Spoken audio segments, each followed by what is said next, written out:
Number 10, an apple a day. If you threw an apple at somebody today, that would be assault. Yeah, you're not allowed to do that. You can't huck food at people. Now, then, ever. Let's just not do that anymore. But in ancient Greek days, it was a little different, dare I say. The apple, back then, had quite the symbolism attached to it. The apple was sacred to Aphrodite. This was a symbol for the goddess of love. So, to throw an apple at somebody, that meant you were throwing your heart at them, right? How romantic is that? Just a nice apple with bugs in it. You're like, here you go, there's lunch. Ancient flirting, my friend.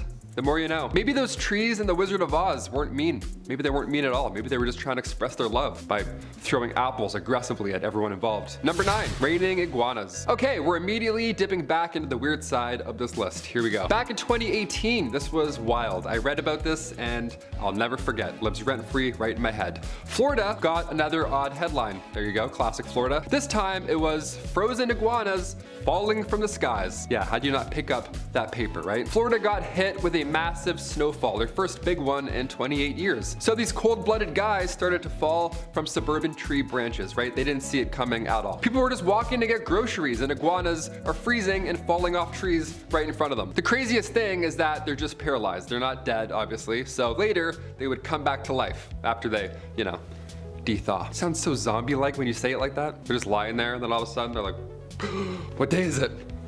Was it a snowfall? Oh God. Winter has come. Number 8, the Philadelphia experiment. Okay, a little more darker. Let's do it. Perhaps one of the most bizarre tales when it comes to other dimensions. This one has credibility behind it. It pops up on my Reddit feed a lot, so I can't help but not talk about it. The 1943 Philadelphia experiment. This World War II conspiracy theory takes place on the USS Eldridge, this destroyer-class ship. So it wasn't small, it was quite large. A lot of people on board, a lot of heads, a lot of witnesses. And they were conducting on this ship these secret experiments in order to gain power over naval warfare, obviously at the time. Now, one of these experiments was to create this technology that makes the ship invisible on radar. That's the important note. It was supposed to be invisible on radar. But when the generators were fired up, the hull apparently lit up with this green and blue light. Then the ship itself actually disappeared. Invisible in real life, not just on radar. Boom, gone, just like that. It was then seen at a naval shipyard in Virginia before the same thing happened again, and then it appeared back at Philadelphia. Now this sounds a bit intense, but when you hear about the crew on board, it only gets worse. Some went mad after the dimensional dip, of course, while others had physical effects from this cosmic commute. Yeah, some haunting details in that one. Some body parts that got mixed up with, yeah, I can't even talk about it. You get it. If you've seen the Cloverfield paradox, it's kind of like that. Some blooping and blipping, and then some arms getting stuck in some walls. There we go. Number 7, Ellen Shannon. Heading over to the late 1800s for this one. I gotta warn you, it's of course pretty dark. In 1870, we obviously didn't have the same safety requirements as we do today for anything, like at all. For example, if you wanted to read before bed, you didn't have a Kindle or an iPad. Hell, you didn't even have a nightlight, but you did have a kerosene lamp. Always coming in handy, those kerosene lamps. See, Ellen had used R.E. Danforth's non-reactive burning fluid. And dare I say, the obvious happened. The fluid reacted. Yeah, her tomb in Pennsylvania reads, in memory of Ellen Shannon, aged 26 years old, who was fatally burned March 21st, 1870, by the reaction of a lamp filled with R.E. Danforth's non-reactive burning fluid. Yeah, they just called him out right there, right in public on the actual tomb. I gotta say, I agree with that. That's cool. If some idiot's gonna cause your horrible demise, yeah, roast them. Let people know. Let people know who's responsible. That's like Twitter nowadays, you know what I mean? It's like, yeah, this so-and-so is an asshole. Send tweet.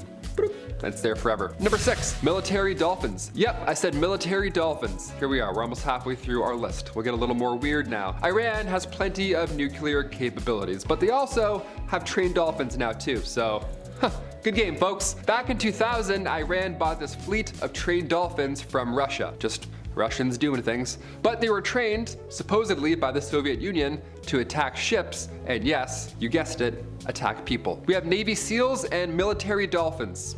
Is this Aquaman 2? What's happening right now? Well, recently, and I mean that as in 2018 recent, satellite photos revealed a Russian naval base in Syria with pens that are commonly used for holding dolphins. Yeah, so these dolphins are active, perhaps, right now. That's so terrifying. Russia and the US have a fleet of trained dolphins to detect mines, but now Iran is also in the mix as well. So 3 powers in the dolphin game. What an odd standoff that would be in the water. They're all eating at each other. Number 5, Abel and Baker. Okay, we often remember Laika the space dog and her 103-minute cosmic journey aboard Sputnik 2. But does anybody remember Abel and Baker? Why don't we talk about these two enough? This was the American version of Laika. This was less than 2 years right after that. It was May 28th, 1959. The United States launched 2 female primates. They launched Abel and Baker into space. This mission only lasted 15 minutes and they both safely returned back home. That's wild to me. The monkeys weren't injured from the cosmic commute at all. A radio message came in shortly right after they splashed down in the Atlantic, and the message said, "No injuries or other difficulties." Thank the Lord, we love that. Abel and Baker, perfect, as they said. I don't think we can blast any more primates into space going 10,000 miles an hour anymore, but it's wild to me that we did this ever. This is insane. A human had to strap in a chimp into a rocket ship and be like, all right, see ya. And then, that's insane. Grown adults had to do that. That's insane. Abel sadly passed away shortly after the flight. Nothing to do with the actual flight itself, just timing. Meanwhile, Baker, she got famous. She was getting 150 fan letters a day. Imagine if she had Twitter. Oh, be wild. These ladies are icons. Never mind Laika, okay? Hit that thumbs up for Abel and then subscribe for Baker. They went in space. That's crazy. Number 4, Asteroid Redirection. Speaking of space, this one has Michael Bay written all over it. I can't wait. I'm pretty excited for this project. I can't even catch a baseball with my hands. You're telling me NASA is gonna catch an asteroid hurling through space? This is the future. We've arrived. NASA landing on an asteroid is one thing. Sure, that's, you know, a Michael Bay movie. But their asteroid redirection mission, that's a whole nother level. This coming Monday, as in like 4 days from now, I don't know, NASA is gonna broadcast its first attempt to modify the orbit of an asteroid, hurling through space. This is real life. And before you start to panic, no, there's no way any debris can hit the Earth after said test. But if an asteroid was coming for Earth, well, now we have a backup plan to hopefully, ideally, save the human race and the planet. That would be helpful. That's always handy. The planetary defense team is using a craft called DART, just sending a dart out there. You got a dart? Awesome. Double asteroid redirection test, DART, which will ideally target the asteroid Dimorphos and then altering its orbit. And we can tune in live to watch the whole thing on Monday, because that's where we're at in the future. We can just tune in live and watch Jake Paul fight someone or watch an asteroid get blasted off of its course. How are you spending your afternoon this Monday? Number 3, mass extinctions. Are we part of the 6th extinction? I mean, we're talking about asteroids getting blasted away from Earth. It kind of feels like it. It kind of feels like something's nearing us. It's happening right now, isn't it? We lose thousands of species every year. And when looking in the past, sure, asteroids and ice ages, they've all caused these massive extinction level events, of course. But after humans invented the wheel and discovered fire and, you know, became the worst things ever to exist, things started to change naturally. In the 1800s, industrialization drove up extinction rates and continues to do so, obviously. We're not helping the planet by any means. And according to Elizabeth Colbert, across the world, scientists every day are monitoring what could be the largest extinction event since the dinosaurs. Right now. It's happening right now. The way human beings interact with the environment and affect biodiversity, it could be more deadly than an asteroid hitting the Earth. That's a fun, scary fact. Okay. With an ever-climbing list of endangered species, Colbert and the world ask the question, is it too late to change it? Kind of feels like it's too late. Okay, let's move on to something a little more lighter so we don't feel like complete trash. Deal? Deal. Number 2, relaxative. Okay, so right off the bat, the Victorian era was a little messy. I'm sure you've figured this out by now, but these messy illnesses were putting a lot of pressure on medical practitioners back in the Victorian day, so they were desperate for new treatments. Sometimes I laugh at Victorian medical treatments, but they tried. And they also achieved many medical breakthroughs, one that I saved for number 1. But when it came to handling chickenpox in the Victorian era, that wasn't our finest hour. No, we didn't figure that one out, I don't think, right off the bat. Chickenpox in the Victorian era was being treated by using laxatives. Yeah, just let that sink in for a second. I have chickenpox. What should I do, doc? Just go take a shit. Or 6, I don't know, might help. Yeah, folks would slam some castor oil and then, ready for this? They would get even more sick. Yeah, who would have thought, right? You thought you were uncomfortable before. Well, not even close. Not every answer was a solution in the Victorian era. But this one was. And finally, number 1, the discovery of penicillin. Thank God this one happened. We'll still talk about this one because it's A really good one. Sometimes miracles happen when nobody is in the room or no one's looking. That's ideally the best time. Alexander Fleming discovered penicillin back in 1928. Now at the time he was actually studying Staphylococcus, which is bacteria that causes infections and boils and all that nasty stuff. But right before Alexander left for a well-earned 2-week vacation, he left a petri dish with some of that Staphylococcus right there on the table, just sitting there. Rather than, store it away in an incubator, he just accidentally left it out. Now during this time off, a penicillium mold, the spore just drifted in there, either through a window or up the lab stairwell, some Horton Hears a Who type commute. It drifted in there, and the temperatures of the room and the lack of one Alexander Fleming allowed for the mold to fight back. And then miracles literally happened. It then prevented that bacteria from growing anymore. So he returned and discovered this antibacterial substance was only produced by strains of penicillium. So now we have a solution that isn't a laxative. You know what I mean? Now we have some things that help us out medicinally. Yeah, we got asteroids, some medicines, some horrible history, some dark tragic events. We got it all in this list, really. I don't know how to tell you that. Number 10, let's start out setting the scene. So rather than rank the least to worst aspects of this year, let's set the scene of how this became the worst year. Prior to 536, the early 500s were in some pretty heavy transitions. The Western Roman Empire had fallen to German invaders, and the Eastern sect would soon follow suit. The Middle East was divided between the Byzantine and the Persian empires. China's influence continued to spread through East Asia, Japan, Korea, and Vietnam. Even though it was experiencing a weak point, China was divided into both North and South territories, and they were constantly at odds with each other. Africa, however, was developing trade routes through the Sahara, and a powerful new kingdom was arising in Ethiopia. They wouldn't be heavily affected by this, but part of them would be. Peasants throughout Europe were used to the tradition of harvest seasons being reliable until one day all this movement and all this growth stopped. Number 9, the mist. A mysterious mist rolled in over Europe, clouding the sky in darkness. With the mist, a century of darkness would fall. Literally sounds like the setting of a Stephen King novel. Byzantine historian Procopius wrote about a portent that took place that year and said this, and I quote, "For the sun gave forth its light without brightness, like the moon during this whole year, and it seemed exceedingly like the sun in eclipse. For the beams it shed were not clear, nor such as it accustomed to shed. And from the time when this thing happened, men were free neither from war, nor pestilence, nor any other thing leading to death. The sun was eclipsed for 18 months. For 3 hours in the morning it would give light, but a light that resembled neither day nor night." Unquote. Other sources describe a cloud or dust veil that darkened the sky. Now, why did this happen? Here we are at number 8, eruption. Now, what on earth could have caused such a mysterious cloud of depression to seize the land? Well, after centuries of mystery, scientists have finally discovered what happened. It was a massive volcanic eruption that took place in Iceland. A professor of medieval history at Harvard University, Michael McCormick, led a study of a Swiss glacier which led to the discovery. Evidence of volcanic matter in the glacier proved that it was indeed a massive eruption that caused it. The ash from the eruption likely led to a fog that caused an 18-month period of darkness. It was so vast it spread across all of Europe, the Middle East, and portions of Asia. Number 7, climate impact. This period of ominous and unexplained darkness led to serious negative transformations. A Roman politician by the name of Cassiodorus wrote that the sun looks bluish and that the moon had no luster. The seasons also seemed to be jumbled together into one. No summer, no spring, just a long, ever gloomy middle winter kind of thing.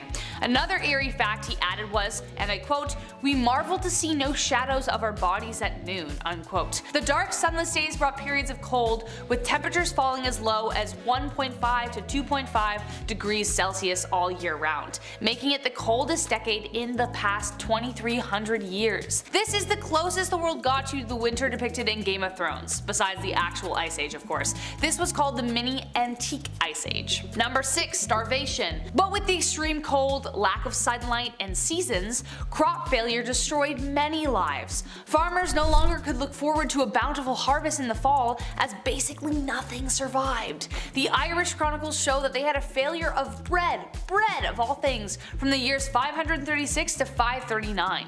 Europe, parts of Asia, and the Middle East experienced a massive famine crisis. When did things get back to normal? Well, it took over a century for things to to really start to turn back.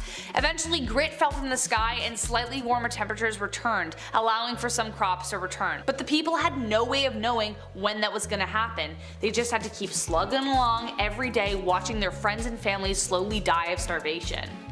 Not a good time to be alive. Number 5? The Plague of Justinian. But things weren't about to get any better anytime soon. It wasn't just crop failure and famine they had to worry about. Soon, the bubonic plague was upon them. A couple years later, in 541, the bubonic plague swept across Europe, adding more woe to misery. It became known as the Plague of Justinian as it swept through the Roman port of Pelusium, Egypt, causing the deaths of half the Eastern Roman Empire's population. This in turn, according to, once again, Michael McCormack, sped up the final demise of the once great empire. The plague struck Asia, North Africa, Arabia, and Europe, taking the lives of a colossal 30 to 50 million people. And now there weren't that many people back then, so this would have really made a dent. The same disease would return centuries later and would be known as the Black Death. The reason it was called the Plague of Justinian this time around was due to the poor response from the Byzantine ruler. He was unable to complete the projects he had started due to the farmers and workers dying by the thousands, so he decided to raise taxes and change the tax code. He not only demanded taxes from the people still alive, but demanded they pay the ones owed by their fallen neighbors as well. So not a good time. Number 4. Some benefits. There were some. Now, though scientists like to say this is the worst time to be alive in history, it depends where you were, and it depends where you live. I mean, I keep thinking that maybe World War II was probably worse, or World War I, I just don't know. But it was just such a long extended period of time. If you lived in the Arabian Peninsula, however, you may have actually been kind of grateful for it, you know? Due to the catastrophe, their weather changed for the good. They actually experienced more rainfall. This helped their crop and vegetation thrive. They had so much left over they could give more to their camels. As a result, they were able to build larger camel herds to help facilitate transport for Arab armies, aiding in conquests during that century. It also may have influenced agricultural development in Estonia with their production of rye. In Finland, hunting and fishing were their main sources of livelihood, so the lack of land production didn't really bother them. They were like, okay, cool, I've got this reindeer. Number 3, snow in China. China, on the other hand, was freaking the heck out. It snowed in the summer. In the summer! I cannot imagine like a more depressing thing to happen, okay? I really can't. I mean, I remember one time in May, it snowed after like 2 weeks of just like beautiful weather, and it snowed again after the longest winter. It was the most depressing moment of my life. Anyways, in some parts of China, the weather was so bad that 70 to 80% of the population starved to death. So on top of the famine, it was the weather and all this stuff. Despite this event though, South China seemingly remained peaceful and prosperous under the Liang dynasty, which lasted from 502 to 49. However, economic pressures and internal strife within the Northern Wei Empire continued to cause trouble. The Northern Zhao was finally defeated in 581, and the South asserted control over the North.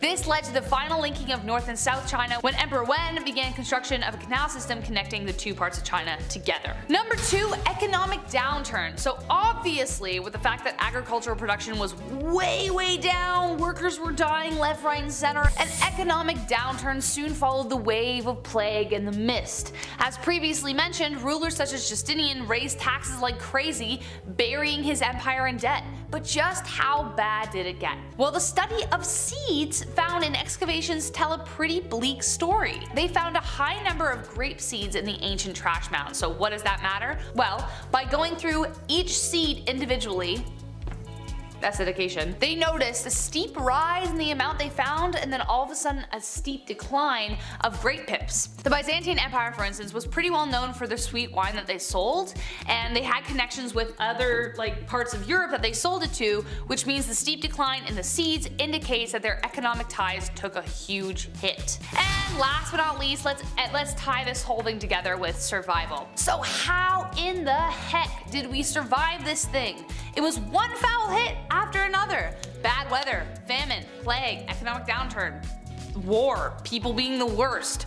Well, a lot of it just had to play out on its own. The plague eventually died down, the planet started to slowly warm up, and along with those changes, the economy started to recover, though it would take over a century for it to actually be effective again. In the mid-7th century, Europeans began melting silver from lead ore, which led to the merchant class for the first time. This was a huge step. The Byzantines dedicated themselves to the preservation of history, and even though Justinian was the worst financially at the time, the critical reform he made regarding the legal system and those pesky construction projects set them on the right path for the future. So there you have it, folks. Though it was an insanely bleak period in history, we got out of it eventually. Slowly but surely, we just gotta keep going. Number 9. Famine. So related to the last point, in a time in history where there's no industrial agricultural sector, greenhouses, and those grow lights that you're totally not growing the devil's lettuce with in your basement. Yup, that's right, I know about it.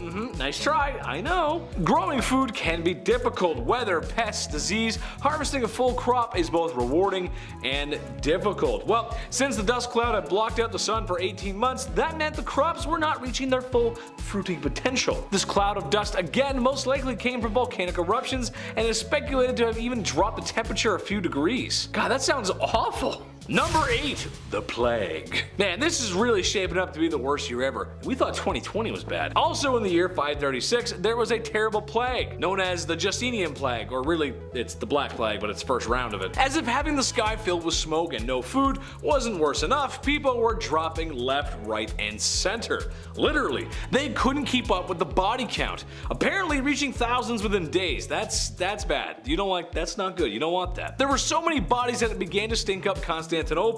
The bodies were thrown into the sea, but they kept resurfacing, which, God, that's so gross. I can't even, I'm gonna be sick. So Emperor Justinian ordered the bodies removed from the city, which oftentimes led to the body carriers themselves succumbing to the disease. Too bad they're years away from some Purell and a mask. You know, just some good old something to sanitize the hands with, you know? Jeez. Number 7. Winter. Canada. Winter, snow. For about 7 to 8 months out of the year in this country, it is cold, snowy, and cold weather. Right, Chris?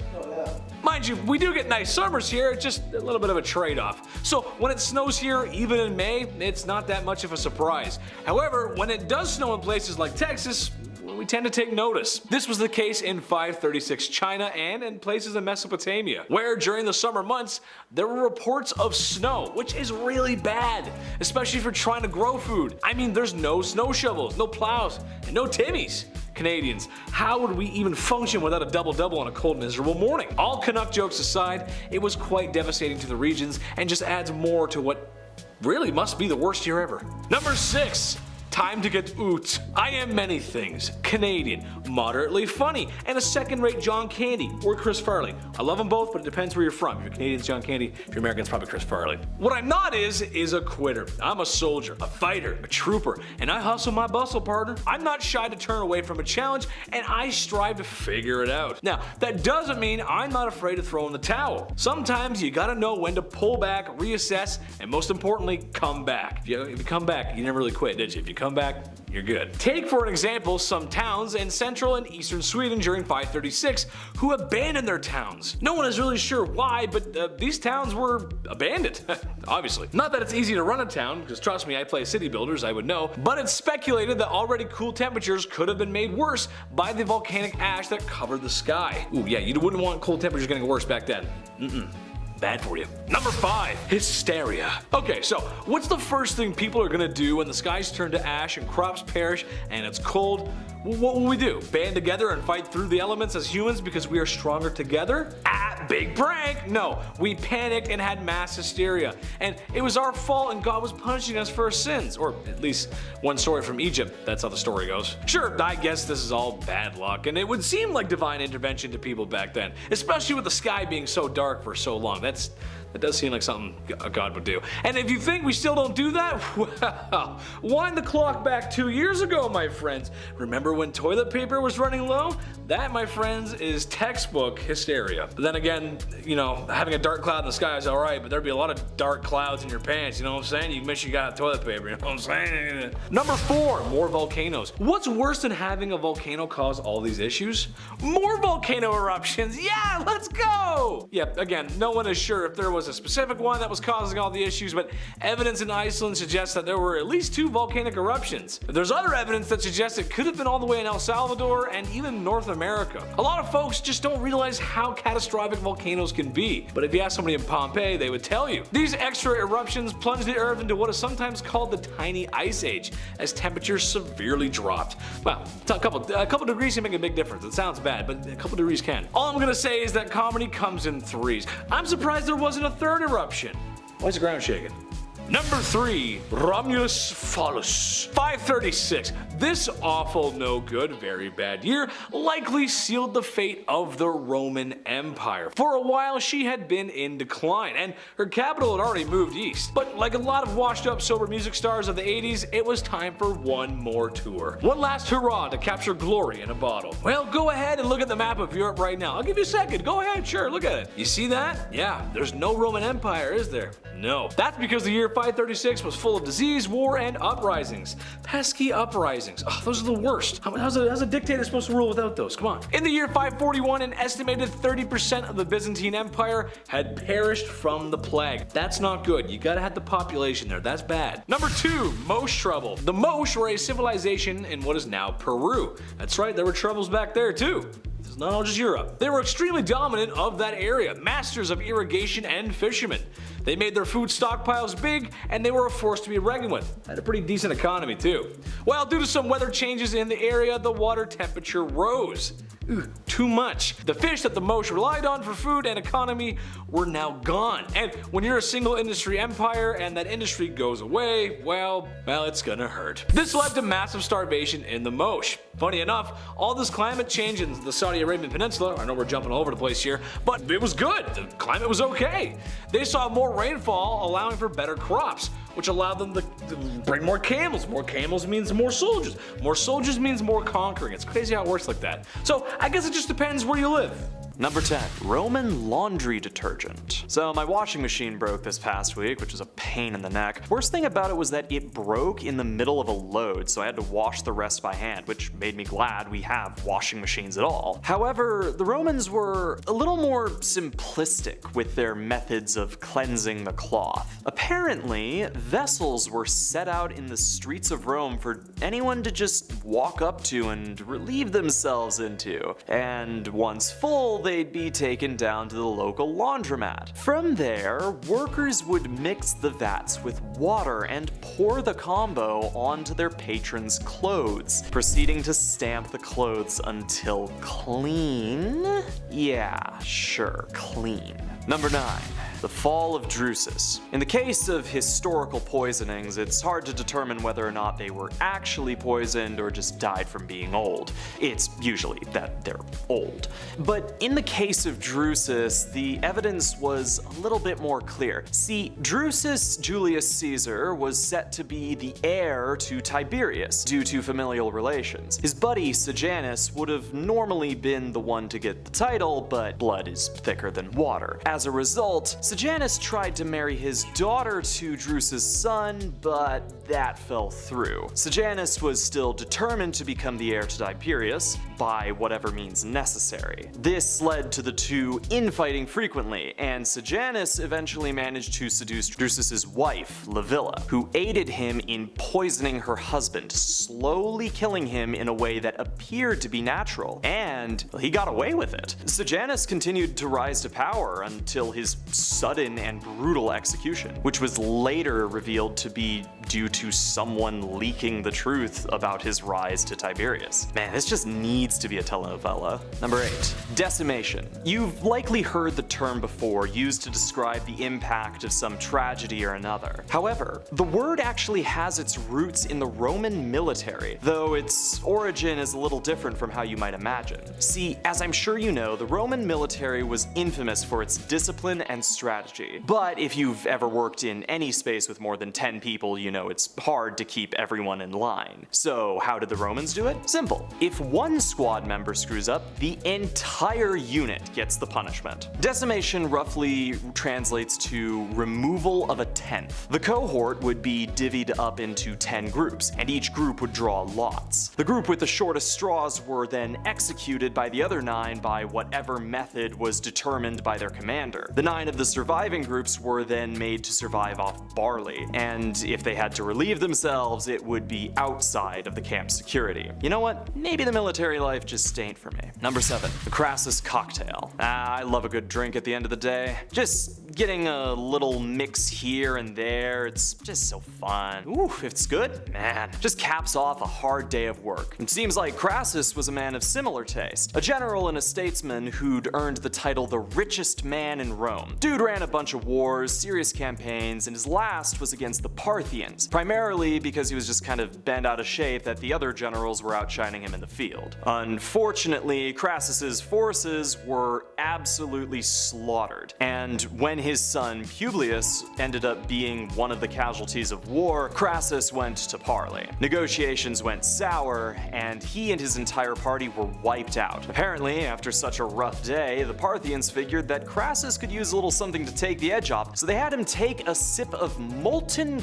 gold. Fun fact, the melting point of gold is about 1064 degrees Celsius. Yeah, that'll have a kick. Number 6, the fall of Emperor Valerian. One of the later emperors of Rome, Valerian rose to power simply and ruled simply. Went to war a few times, killed a bunch of Christians, got beat up by Goths, basic Roman stuff. So when Valerian was captured by Cameo of Shapur I, it boggles the mind why they went as far as they did in making sure that this dude wasn't just defeated, they made sure his entire genetic code wouldn't survive the humiliation he received. First on the menu was for the Shapur to use him as a footstool while mounting their horses. He was then given the Crassus Special, a big old bowl of molten gold right down the gullet, which may or may not have happened while he was simultaneously being alive. His skin was then allegedly stuffed with straw and dyed, hung in the Persian temple for all to see. Seriously, the dude just didn't like Christians. Chill. Number 5, Gaius Valerius Catullus rap battle. Who doesn't love a good beef? Now, Catullus was a major poet, his works moving away from the retelling of classic tales and focusing more on the telling of day-to-day life. The personal nature of his works have lived in the minds of thousands, depicting humor, romance, and the beauty of day-to-day life. However, Catullus was no stranger to critics, 2 of his biggest being another poet, Furius, and Senator Aurelius. Now, constructive critique can be wonderful for artists. After all, it's the only way that you can improve. However, Catullus seemed to take a different view, writing a poem in dedication to his critics. Commonly referred to as Catullus 16, this poem was so filthy that it wasn't fully translated until the 20th century, and even then, several lines were heavily censored in most publications. Want to hear it? Well, it reads...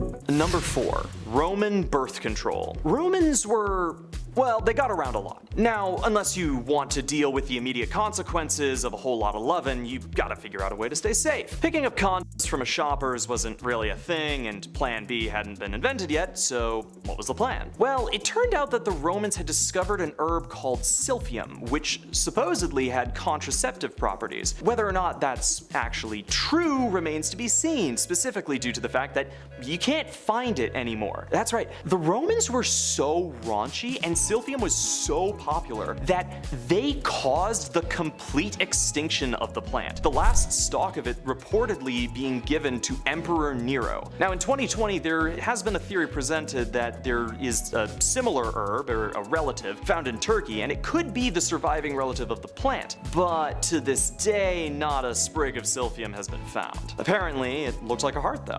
Aww, ecological devastation. Number 3, Roman baths. The terms made its way around. Roman baths are synonymous with the country and culture as a symbol of civilization. But you've listened to enough of this list so far, so you can probably figure out where this is going. See, while Romans were known for their hygiene, urine laundry aside, they were usually pretty nasty when it came to bath time. Soap wasn't really a thing, so the baths were basically just huge vats of oil that they just slather up all in there. Now these oils were perfumed, but they were also reused frequently and were washed off using a strigil, a sort of scraping tool, so you know, just spoon the dirt off. Ugh.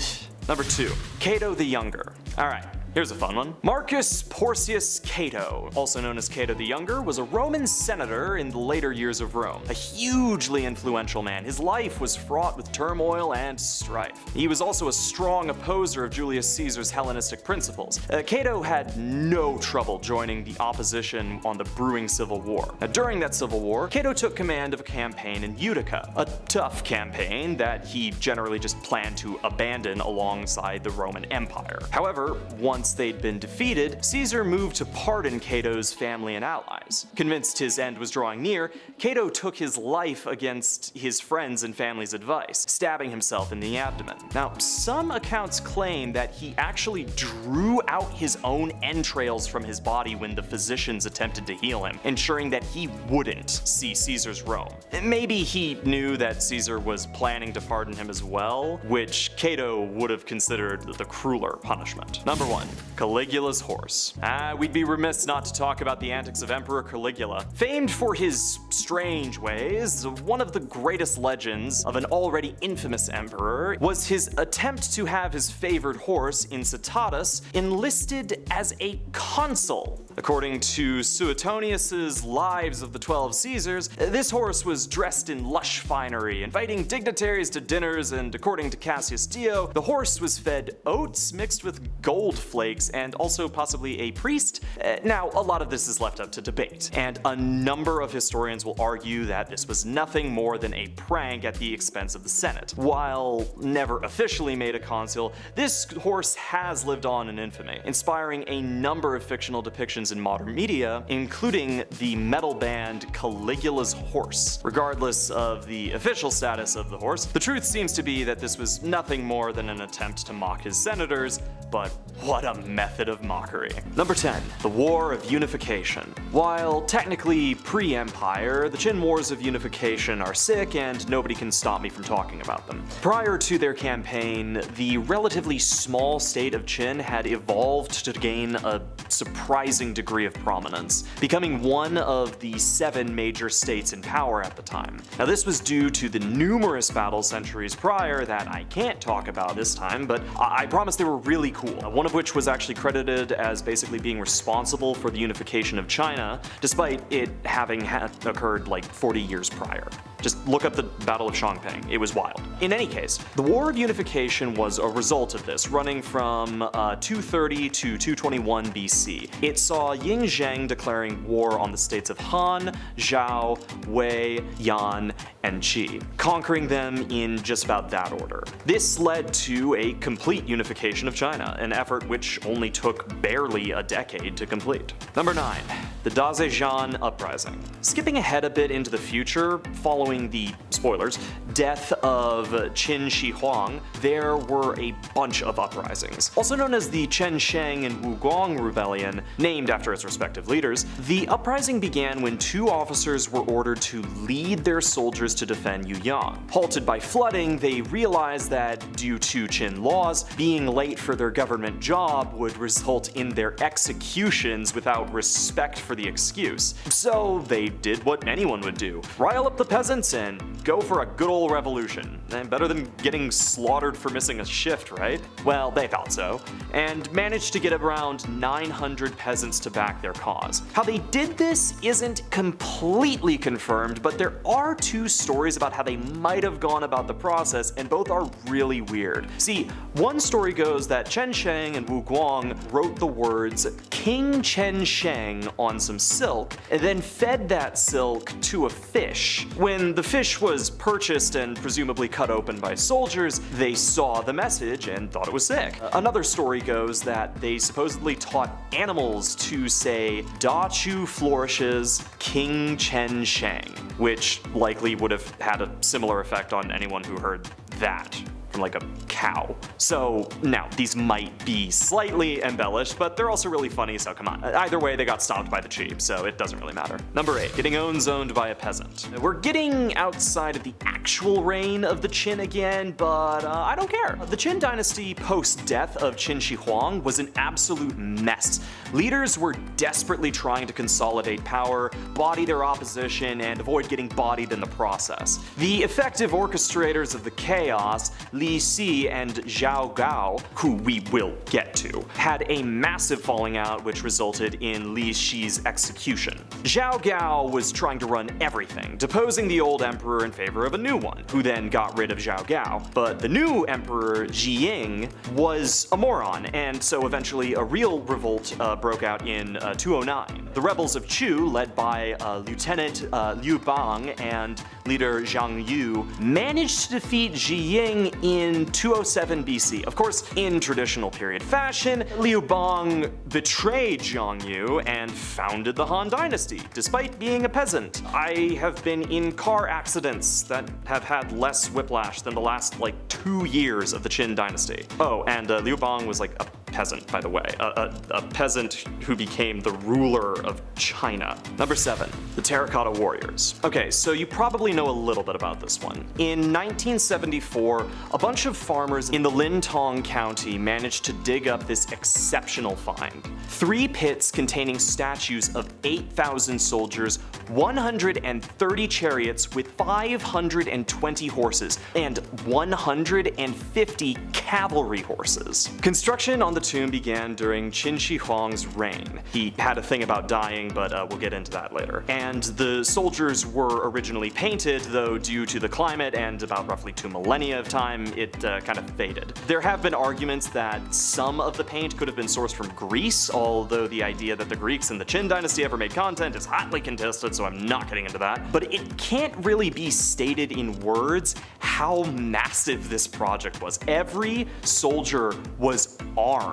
Every single one constructed by hand, and the tomb itself is about 98 square kilometers, or 38 square miles for the Yanks in the audience. Easily one of the single most impressive pieces of architecture known to man. It's just yet another impressive reminder of the exact scale and scope of the Qin dynasty. Number 6, the 12 statues. Alright, story time! So, when Qin Shi Huang defeated the 6 other states in his quest for dominance, he demanded that every single conquered state hand over all of their weapons to him. He then melted those weapons and reportedly had them cast into 12 massive metal statues and a couple of bells or something. Each were reported to weigh about 1,000 dan, or roughly 133,000 pounds. Now, where are these colossi now? Well, a few centuries after the fall of Qin, Emperor Dongzhuo reportedly had about 9 of them melted down to make coins. However, because the statues were made out of a hodgepodge of different metals, and more importantly because Dongzhuo is a moron, the coins didn't weigh the same, which resulted in the mass devaluing of all copper cash. I really want to do a video on Lu Bu, and specifically how he offed Dongzhuo. God, that guy was a creep. Anyways, as for the other 3 statues, nobody really knows where they are, so maybe there's another discovery on a similar level to the Terracotta Warriors on the horizon.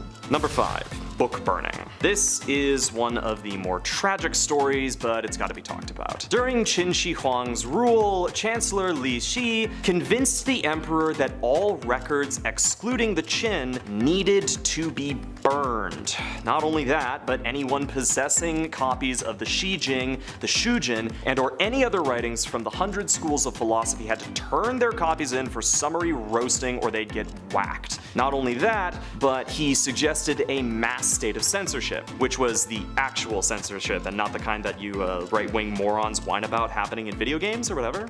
Basically, anyone who referenced the books, talked about them in any way, or God forbid used them to criticize the government, were to be be borked brutally and quickly. Qin Shi Huang thought this was a great idea and got to work erasing thousands of collections of poetry, history, and philosophy. He even went out of his way to execute 460 scholars whom he just happened to overhear complaining about his stupid new rules. I would weep about this loss for hours, but poet Zhang Ji's work titled Pits for Book Burning is far better for it than I. Quote, "As the smoke from burning bamboo and silk clears, the empire is weakened. The Hanggu Pass and the Yellow River guard the domain of Qin Shi Huang in vain. Pits of ash were not yet cold, disorder reigned east of the Zhao Mountains. As it turned out, Liu Bang and Zhang Yu could not read." Number 4. High-speed cultural revolution. We've said it already, but it really can't be overstated that the speed in which Qin Shi Huang implemented new cultural rules and laws was absolutely incredible. Even the Meiji Restoration period that effectively brought Japan into what was considered the modern age for that time, it took about around 21 years, and that was a messy affair that could get an entire video by itself. But consider the relative population contained within China.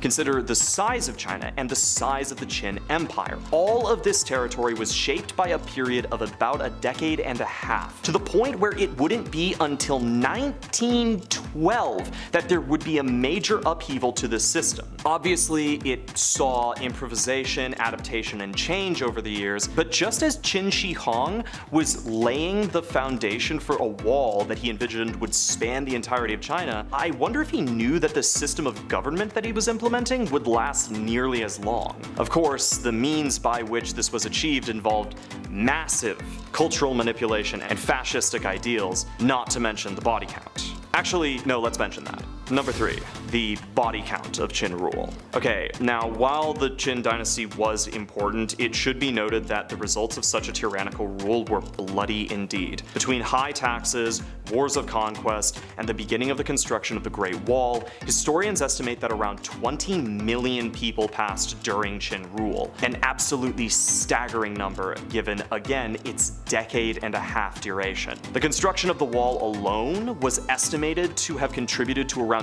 1 million of those, and it wasn't finished until long after Qin fell. It's a sobering reminder to keep in mind that while acts of war are devastating, the management or mismanagement of those in power can be far more destructive. Number 2, Xinjihuangs Quest for Immortality. So it turns out it ain't great to be king. As his reign continued, Qin Shi Huang's paranoia increased, only emboldened as 3 consecutive attempts on his life were made. This paranoia turned to obsession with the elixir of life, a fabled drink which might imbue him with immortality. His quest led him on a search for the Penglai Mountain, where a 1,000-year-old magician had supposedly invited him. Qin Shi Huang had also ordered an expedition to search for the elixir, but they never returned, likely due to being afraid of the consequences for returning empty-handed. It's actually suspected that some of them did escape to Japan and may have settled there, though accounts in this area are pretty weak. Anyways, in 211, a meteor landed in Dongjun, and some cheeky bugger inscribed the words, "The first emperor will die and his lands will be divided." Since nobody took credit for the masterful prank, everyone in the area was executed, and the stone destroyed. Finally, Qin Shi Huang passed, potentially due to illness, but as many fun stories go, it's actually rumored that he was killed by a seditious physician with a false elixir containing mercury. Number 1, Lixis Return. It's fortunate that the end of the Qin Empire is as interesting as its beginning. Qin Shi Huang is dead, and Li Shi and Chief Eunuch Zhao Gao have to somehow keep everything together. For starters, there was the job of getting the emperor's body back, which they handled by hiding it in a caravan of dead fish. Seriously. But they had another problem. They just flat out didn't want the emperor's choice of successor, Fu Su, to take the throne, as it'd probably mean that they'd lose their jobs. So betraying the newly passed emperor, they tricked Fu Su into taking his own life by giving him a falsified document from his dad that just told him to do it. Zhao Gao then betrayed Li Shi, charging him with treason, and the conspirator was subjected to the 5 punishments. Mo, where the offender is tattooed on the face with ink, Yi, where the offender's nose is cut off, Yue, or Yue, where the offender's feet are cut off, Gong, where the offender's are removed, and finally Da Pi, which was carried out by chopping at the waist. It'd be easy to say that Li Si was half the man he aimed to be, but just please cut the joke here, that was really stupid. Number 10, the first marathon. Now, the term marathon, right off the bat, it comes from ancient Greek history. The Battle of Marathon, I've certainly mentioned on this channel a few times. But let's look further a few hundred years, give or take. The first ever Olympics marathon, it was an absolute shit show. 7 miles from the finish line, one guy started ingesting strychnine and egg whites just so he could finish the race. So yeah, that was the first ever modern use of narcotics in an official Olympic game sport. One dude was also running the marathon in dress shoes and dress pants. Just a classy lad with 58 blisters, just booking for hours at a time. William Garcia, one of the 32 competitors, straight up almost died during this marathon. He collapsed mid-race. He barely made a recovery. Have you done a marathon before? If so, tell me your experience down below. I did the Toronto Marathon a month ago and I got 35 kilometers out of 42. It was so close it hurt my soul. If only I wasn't wearing those dress shoes, you know, maybe I would have finished.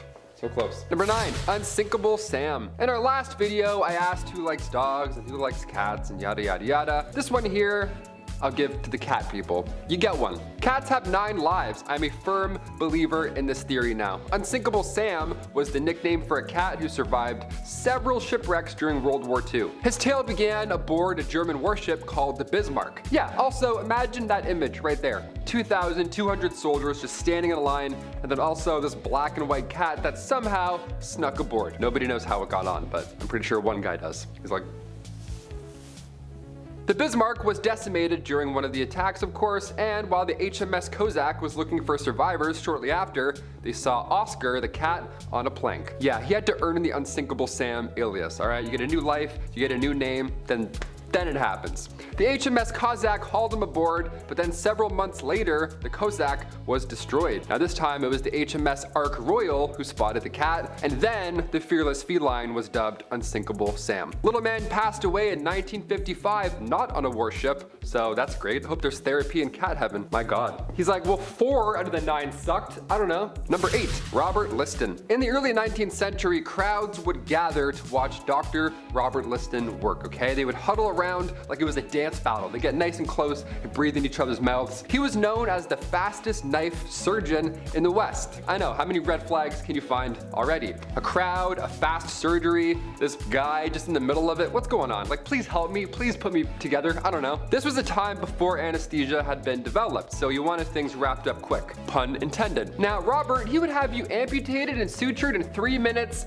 flat, right? Don't you want that? Don't you want a nice fast surgery? Mortality rate was 300%. Not great at all, in fact. And then one fateful day, Robert attempted to beat any record previously held. He was trying to perform the fastest surgery, but during so, he accidentally cut off his assistant's fingers as well as the patient's leg. So, I don't know what the guy's doing with his arms, but you're like, buddy, slow down. We got more than 3 minutes, it seems. He also hit somebody else watching by accident. You know what I mean? Remember how I said crowds would gather, the old surgery crowd? This is why you don't stand too close, okay? It's like crump battles. You get too close, you're getting nicked by something. Either Robert or some guy in Tim's. Both are gonna hurt. I'm glad surgeons are taking their time now. I'm also glad no surgeons are trying new experiments at a record time. That's also nice. Can you take your time, please? Number 7, the first open heart surgery. Moving on to some other surgeons, a little better, hopefully. We've discussed ancient Egyptians and how they would clean the entire body out for the whole mummification process and then put the heart back in. Now, of course, they weren't alive during any of this, but when was the first open heart surgery? When did that happen? What did that room look like? The first successful open heart surgery went down in Chicago in 1893. It was honestly unbelievable. The patient was a man named James Cornish. He got a knife wound to the chest during a brawl. It was probably Robert Liston just doing his thing. Maybe he got too close, I don't know. And the surgeon, Dr. Daniel Hill Williams, who by the way used to be a shoemaker's assistant, he saved this man's life and he also made history. In the city's first interracial hospital too, might I add. So a lot of firsts happening in this one. Now there weren't any textbooks on this type of operation at the time, so the odds of survival of course were extremely low. In fact, there weren't any odds at all. right? No x-rays, no antibiotics, no anesthesia, no problem, right? Using just a scalpel, Dr. Williams cut through his chest, weaved through all the nerves, slowly, might I add, thankfully. He weaved through muscles, ribs, everything until eventually he closed a severed artery right near the heart. Cornish survived, thankfully, and come 1894, Williams was promoted to chief surgeon at the Freedmen's Hospital in Washington, D.C. Imagine he went back to being a shoemaker's assistant. He's like, all right, cool. Now I want those shoes. Number 6, the Pfizer Fine. When we think of the name Pfizer now, there's obviously mixed feelings, pun intended. But back in 2009, before they were making cures, they were paying some hefty fines. The world's largest pharmaceutical company had to pay a record-breaking fine. They had to pay $2.3 billion in criminal and civil penalties over unlawful prescription drug promotions. Now included in this mighty slap on the wrist was a $1.2 billion criminal fee. Now if that didn't sound bad enough, in the agreement was also a criminal forfeiture of $105 million. So you're paying and you're also getting more stuff taken away. It's all bad. This was the 4th time Pfizer got charged with this magnitude in a decade. They were on a pretty bad streak. What got them in hot water in the first place is that they would promote their products at resorts, right? They would invite doctors to these meetings, give them golf, massages, whatever. They'd pepper you up nice so that you were Team Pfizer by the end of the trip. And you were all tanned. You looked nice, right? FBI Assistant Director Kevin Perkins says the corporate giant was blatantly violating the law and misleading the public through false marketing claims. Number 5, no birds at the funeral. If you ever want to liven up a funeral, try bringing a parrot. They love to heckle, turns out. Former President Andrew Jackson, he passed away a long time ago. He passed away in 1845. Now, it's important to note that he passed away before his pet did. He passed away before his pet parrot died. So the parrot, of course, attended the funeral, right? How lovely, right? I bet after I said that, you said, oh, maybe you gave it a thumbs up, maybe you subscribed. Good stuff going around, right? It's lovely. Thing is, the parrot loved to swear. Yeah, he had a few curse words in his back pocket. This parrot actually heckled so much during the funeral that they had to remove it. How epic is that? Got kicked out like it was a comedy club. They're like, all right, put your wings behind your little bird neck. We're out of here. Number 4, illegal pedestrian crossing. I see this far too often living in the city. Toronto is wild for this. It drives me crazy. People jaywalking. Looks like there's not a truck coming your way. They do that little wave, a little smile, a little weird walk, and they just go wherever they want. Middle of a Toronto intersection, they're like, hey, I'm 92, see ya. Everyone's slamming their brakes, avoiding them all of a sudden. You're holding up traffic even more. Now, in China, jaywalking, that's a no-go. Article 40 of Beijing's traffic law stipulates that drivers in motor vehicles cannot suddenly stop even if it's at a crosswalk. So yeah, you can't even stop when you're at a crosswalk. You have to wait for cars. So if you're not in a car, you have to wait. You don't get the right of way automatically, like, you know, most of the time. And for drivers, it's forbidden to stop at these crossings. You gotta just keep going. If you do, you're getting a fine. Hopefully just a warning, but possibly a fine for stopping at a crosswalk. How insane is that? Number 3, raining coffee. The sky is falling. Sometimes it's frozen lizards and sometimes it's bugs. But you know what? Sometimes maybe coffee will fall from the sky. I don't know. Get your mugs ready. We're waking up early tomorrow. I don't know. Back in 1969, a South Carolina factory was busy. The non-dairy creamer, Cremora, was doing great production-wise, but they didn't have the greatest air vents in the factory. All of a sudden, the powder mixture leaked out one day, went into the air, where it then mixed with falling rain, and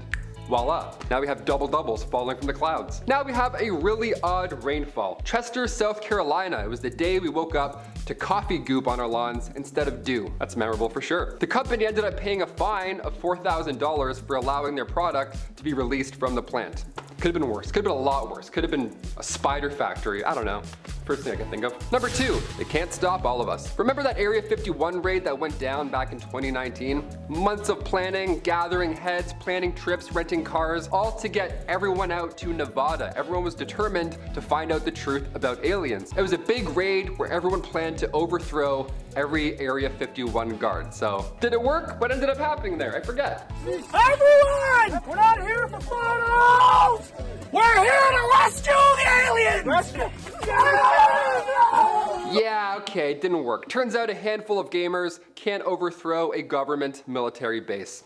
Who knew? Shoot, maybe next time, I don't know. So what was the goal here? 1.5 million people signed up to storm Area 51 in 2019, but this wasn't the first time something like this happened. Back in the 1950s, the public also wanted answers. It was June 17th, 1959, and the Rizzo Evening Gazette published a story with the headline reading, "More flying objects seen in Clark sky." That's pretty alarming. Then the paper went on to describe how Sergeant Wayne Anderson, a local sheriff, was one of many who spotted what the paper described as an object bright green in color and descending towards the Earth at a speed too great to be an airplane. Yeah, I just watched Jordan Peele's Nope. Couldn't have done this list at a better time if you ask me. What did they see? It was green, it was close, was it Optimus Prime just coming to say what's up? I need answers, folks. And finally, number 1, Tombstones Ashore. Here we go, death is calling. Back in 2012, the world thankfully did not end, but if you believed that it was going to, this definitely would have freaked you out. Back in May 2012, 2 friends were on a nice beach walk right on the coast of San Francisco's Ocean Beach. Now, when all of a sudden something that looked like a fridge started to crash through the waves and then onto the shore. Now, it turns out it was not a fridge. That would have been lovely. It would have been a nice surprise. Just some fridge goods popping out from 1976. It turns out it was a massive tombstone from the year 1876. It was a little more haunting than a fridge. The tomb originally belonged to Emma Bosworth, and then just 1 month later, another stone was found, this time with a different name. Of course, that'd be weird if it was the same name again. And then another one, and then another one. So what's going on here? The next tombstone belonged to Delia Presby Oliver from 1890, but the condition that they were in also, these tombstones, they looked brand new. You probably expect as I'm describing this that they're all old and broken apart. Nope. They're all pristine, even more haunting almost. I don't know. These tombstones came from the Laurel Hill Cemetery after it had shut its gates in 1940, so the headstones were then used as a makeshift seawall. If you ask me, that's a little rude. Your uncle's tombstone just covered in barnacles like he's Davy Jones? No thanks. Pop that out, put that back, draw that out. Number 10, surgical souvenirs. You ever go on a trip and you bring back a shell home with you, right? It's pretty cute. A little piece of the ocean to remind you of that time that you got food poisoning in Cancun, right? Love it. Put it on a shelf, hashtag memories. Well, Anubis, the Egyptian god of mummification, he had a similar hobby, it seems. Anubis historically oversaw the embalming process during mummification, which on one hand is probably a pretty sweet job. But Anubis, this ancient wonder that he is, he kept trophies from those that he embalmed. So word spread quickly, Anubis likes body parts, pass it on. And so in turn, for centuries, ancient Egyptians offered pieces of lifeless bodies to Anubis. Yeah, here you go. Hey, anybody want this arm? Here you go, nice catch. Whoever gave him the jackal head, great call. He's a big fan of that. He likes to rock that one every single day. Real ominous and terrifying looking, that jackal head. Number 9.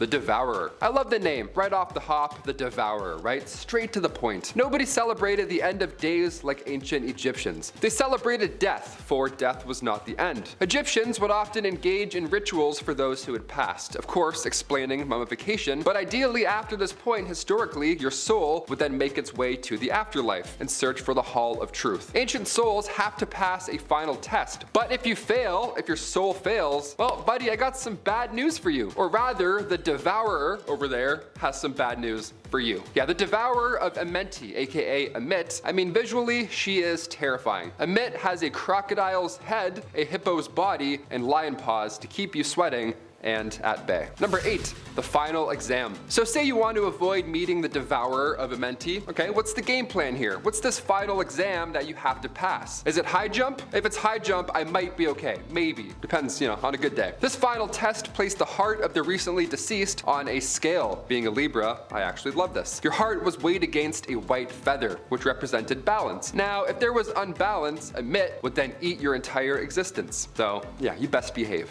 Hit that thumbs up or else, you know. Number 7, first for everything. Egyptian gods created other Egyptian gods in creative and beautiful ways. Egyptian mythology says the first ever god, Ra, was born out of the sea. Ra, or Autumn, was eager on having children and creating other gods. But without a partner, and being alone and the universe and all, the process can be quite difficult. It's a lonely road being a god and all, so mythology also shows that Ra did end up having children. He created Shu, the god of air, and Tefnut, the goddess of moisture. But in order to do so, Ra had to breed with his own shadow. Yeah, his shadow, like Peter Pan, you know what I mean? And in order to give birth, said children were spat out of Ra's mouth. That's pretty bad. That's pretty crazy, but it's still not as crazy as a seahorse giving birth. Yeah, I'd rather witness Ra giving birth out of his mouth than a seahorse any day. You shoot them out by the millions. Number 6, the Lady of Terror. If Ra has you shaking in your boots, wait until you hear about the Lady of Terror. Okay, again, great name. Sekhmet is a lion-headed goddess, so again, appearance-wise, pretty jarring to come across. Now, this goddess got the nickname by controlling diseases. Now, on paper, that sounds like something we could definitely benefit from. But Sekhmet could also spread pestilence and plagues against anybody who pissed her off. So, yeah, not ideal. Imagine if your ex could control plagues and pestilence. You know what I mean? Wouldn't be a good time. You'd be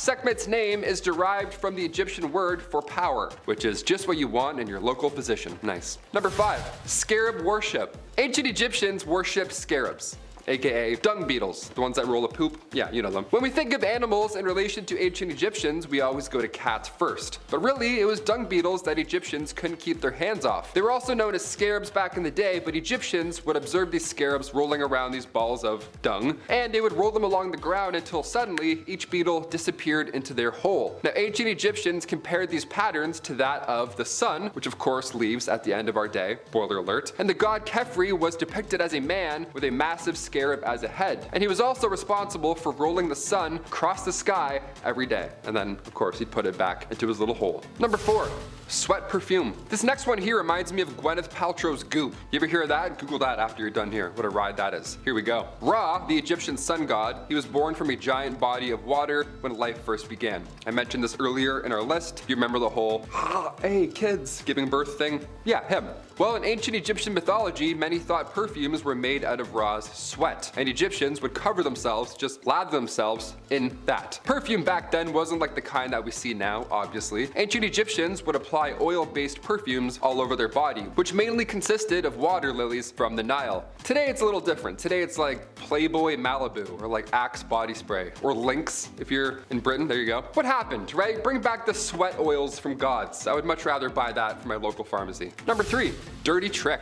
The god Osiris ruled over ancient Egypt, but it wasn't an easy path. Just like ancient Rome, there's always going to be a jealous brother. Osiris's brother Set was a jealous brother, so he tried to take out Osiris at every turn. One elaborate plot was so crazy that it actually worked. This was like a saw trap setup. This was nuts. First, Set designed a coffin that matched Osiris's measurements to a T. So at a party, casually one day, Set challenged Osiris to hop into said coffin, saying that if he can fit inside of it, the coffin is then his. You know, like a gift coffin. I always wanted one of those for the holidays. So for some reason, Osiris accepted the challenge. He jumped in, and as soon as Osiris got into the coffin, Set locked him inside, threw the coffin in the Nile River. Yeah, and in turn, Set then took over control of Egypt. So if any of your coworkers want to show you a coffin in the break room, you should respectfully decline that offer. Number 2, heart eater. Like I mentioned earlier with the goddess of plagues, ancient Egyptians saw their gods as helpful healers, but at the same time, you know, balance, they would be quite dangerous. Khonsu, for example, the god of the moon, is famously known as the god of healing. Now, if you watched Moon Knight on Disney Plus, this should ring a bell. Khonsu also had a reputation for eating human hearts. I mean, ironically, it's the perfect scenario. It's quite balanced, right? Amit would be happy with this one. He heals, but he also eats hearts, so it's like, which H are we gonna get, right? The healing heart or the hungry heart? And finally, number 1, pet party. Are you a pet owner? If so, comment down below. I want to see what animals are running about. Which animals fill your house? We were always a dog family growing up. My aunt has 3 pugs. It's really the dream come true. I want 3 wiener dogs. That's really my goal in life. But ancient Egyptians, they fancied a house pet or two, and they were a little different. Egyptians saw animals as incarnations of the gods. The very concept of having a pet came from ancient Egyptians. Egyptians were of course fans of cats. That's common knowledge at this point. But did you know that they also had the same idea for hawks, lions, dogs, and even baboons? I thought dogs doing their business inside of the home was annoying, but a lion? Imagine waking up to that. I'd be like, ugh, where do I even start? Many of these animals were often mummified and buried with their owners after they had died, just like how today many owners cremate their pets. The little paw print on the tiny vase, it's always so sad. You're like, oh, who's this? Ugh. I'm not sure I would mummify a Shih Tzu, but you know, hey, whatever floats your boat, go for it. Other creatures were also specifically trained to work as helper animals. Ancient Egyptian police officers would use dogs and monkeys to help patrolling. Imagine that. Imagine you steal bread for your family and you look back and a baboon is chasing you down. Kicking off our list at number 10, the London tornado. We've all heard about the Great Fire of London in 1666. So let's talk about another horrible event from history, shall we? That's why I'm here after all. On October 16th, 1091, harsh winds from the southwest took out more than 600 houses and a handful of churches. There was a mighty tornado. The Church of St. Mary was a rather unholy place to be on that specific day. The tornado killed 2 men in this building and it tore up the roof, and timbers went everywhere. The rafters were actually ripped from the structure, then slammed down far away back into the earth. Turns out historically about half of these rafters were buried in the dirt. That's how much force was thrashing them about. Tornadoes are so scary. I feel a strong wind outside and I'm immediately back inside. That's it. I'm shaking in my boots. I don't mess with wind. Number 9, the Great Drowning of Men. Such a tragic name, my lord. How about we take out the word great and all these references, maybe? I don't know. It's kind of horrible. In the Middle Ages, coastal areas around the North Sea were hotspots for flooding. Now, historically, there were numerous reports of flooding here, and for some reason, between the 11th and 15th centuries, this area would get absolutely destroyed. It would get completely swamped. And it's even larger than you can possibly imagine. The St. Marcellus flood took place on January 16th, 1362. Now, the death toll here, I mean, obviously it's impossible to tell for sure, but historians believe it was at least 25,000 people. That's horrible. Atlantic gales were to blame for the rush of water, because this event also goes hand in hand with the Great Wind of 1362. The Great Wind, awesome. The Mighty Wind, like it's not great at all. It's not really good. Number 8, one name. This next one here blows my mind. I never really thought about this before, but what was it like before we had surnames? Surnames were introduced to us in England in 1066, but before then, well, you were just Greg, period. That's it. There was another Greg, well, that was it. Now you guys had to fight till the death. No, I'm just kidding. At first, surnames were a little bit different. They were descriptions almost about the person you were meeting. So you'd meet a guy and he would say, hey, I'm Greg Red. Red signified his red hair. Makes sense. Greg Red, Greg Gray, he's getting a little old. Got it, Gregs, we're good. But the best part, your name could actually change over time because your description and then your appearance would also change. So one day you would meet Greg Red, but eventually his hair would fall out, he would age, then get stressed because, you know, he's living in the medieval times and all. And then once that happens, your name would change to match your new description. Now you're Greg Ball. Ball back then meant bald in Middle English, so everyone had the last name Ball. Isn't that amazing? Next video, I'll be Taylor Ball. I'll just be bald. Why not? Just change it up like Heisenberg. Number 7, medieval meals. Yes, I hope you're eating while you're watching this. If so, give it a thumbs up, take a big bite, and good luck. Seeing as the holidays just passed, I figured there's no better time to mention a medieval holiday tradition. I'm glad we don't do this one anymore. This one's pretty gross. Swans today, they're beautiful. We see them traveling in pairs, and we don't hunt them down because, well, that would be insane, right? Medieval days, swans were hot property. They were a delicacy of the upper classes. Christmas swan pie. Nice, here you go, for you and yours. Enjoy. Merry Christmas. I would be crying on Christmas Day if I saw this on the table. They would actually stuff swans with beef, which I personally don't recommend. Turkeys, I'm like, okay, that we've dealt with. Swans, I'm like, no, but they're in love. They mate for life. Do we eat both? Let's eat both, I guess. Other medieval meals included peacocks, cranes, turtle doves, sparrows, and herons. Herons? Imagine Christmas dinner is a heron lying on the table. You're like, really, Dad? I don't really want to eat this. This is the long neck. Number 6, the dancing plague. Okay, summer 1518, a summer we will never forget, sadly. One of the most bizarre events in medieval history, the dancing plague. The town of Strasbourg was calm, cool, and or collect until out of nowhere, one woman began to dance uncontrollably in the streets. She was convulsing, it was wild, but then soon others joined in and eventually there were over 400 people dancing their days away. Now it sounds funny in some degree, but it's really tragic. This was not a good time at all. A great amount lost their lives due to pure exhaustion and heart attacks, and the authorities tried their best to help the situation, so they paid for musicians to perform for them while they danced, while they were convulsing. They're like, oh yes, bring in a jazz band, let's complete this image. This happened a few times in Europe, not just once. Between the 14th and the 17th centuries, we still don't know what exactly happened, but there were dance plagues, so it was a common occurrence. All we know is that it was some sort of illness. It was not like Step Up. It wasn't a fun thing like Step Up at all. No one's just popping and locking in the streets. They're like, hey, nice, let's bring in some music, this is great. No, people were very sick, they were very ill. Number 5, Shroud of Turin. They say art is subjective, but what does the Shroud of Turin really show us here? Is it JC? Is it Jesus Christ himself? Many believe the cloth shows an image of Jesus when he was crucified, and once you see it, it's hard to argue otherwise, hard to get out of your mind. Radiocarbon tests do date the cloth back to around 1260, and recent studies suggest that shroud was used in medieval church plays that would depict this exact scene, the resurrection of one Jesus Christ. What do you think? Accurate representation or another case of face pareidolia? Face pareidolia is when you see Jesus and things. I got our producer Chris. I see Jesus every day right there. A little bit more jacked than Jesus, but you know, same image, more or less. Number 4, summer is canceled. Back in 2013, scientists discovered a volcano on Lombok Island in Indonesia that went off sometime around May into October 1257, and scientists all agree that this eruption was the largest blast that the Earth had seen in 7,000 years, so it was quite a spectacle, a horrible spectacle. if that. Cut to the next year, 1258, the following cold temperatures ruined crops and brought famine to pretty much all of Europe. Cattle were all dying off quickly, it was far too cold for them to even stand a chance, and it's estimated that London saw 15,000 deaths that year alone. Experts believe that this volcanic eruption was a factor in the Little Ice Age that changed global temperatures from the 14th to 19th century. That's like if Yellowstone went off tomorrow. It would be a really bad time, and then afterwards would be almost worse, if anything. No resorts for a while, I think.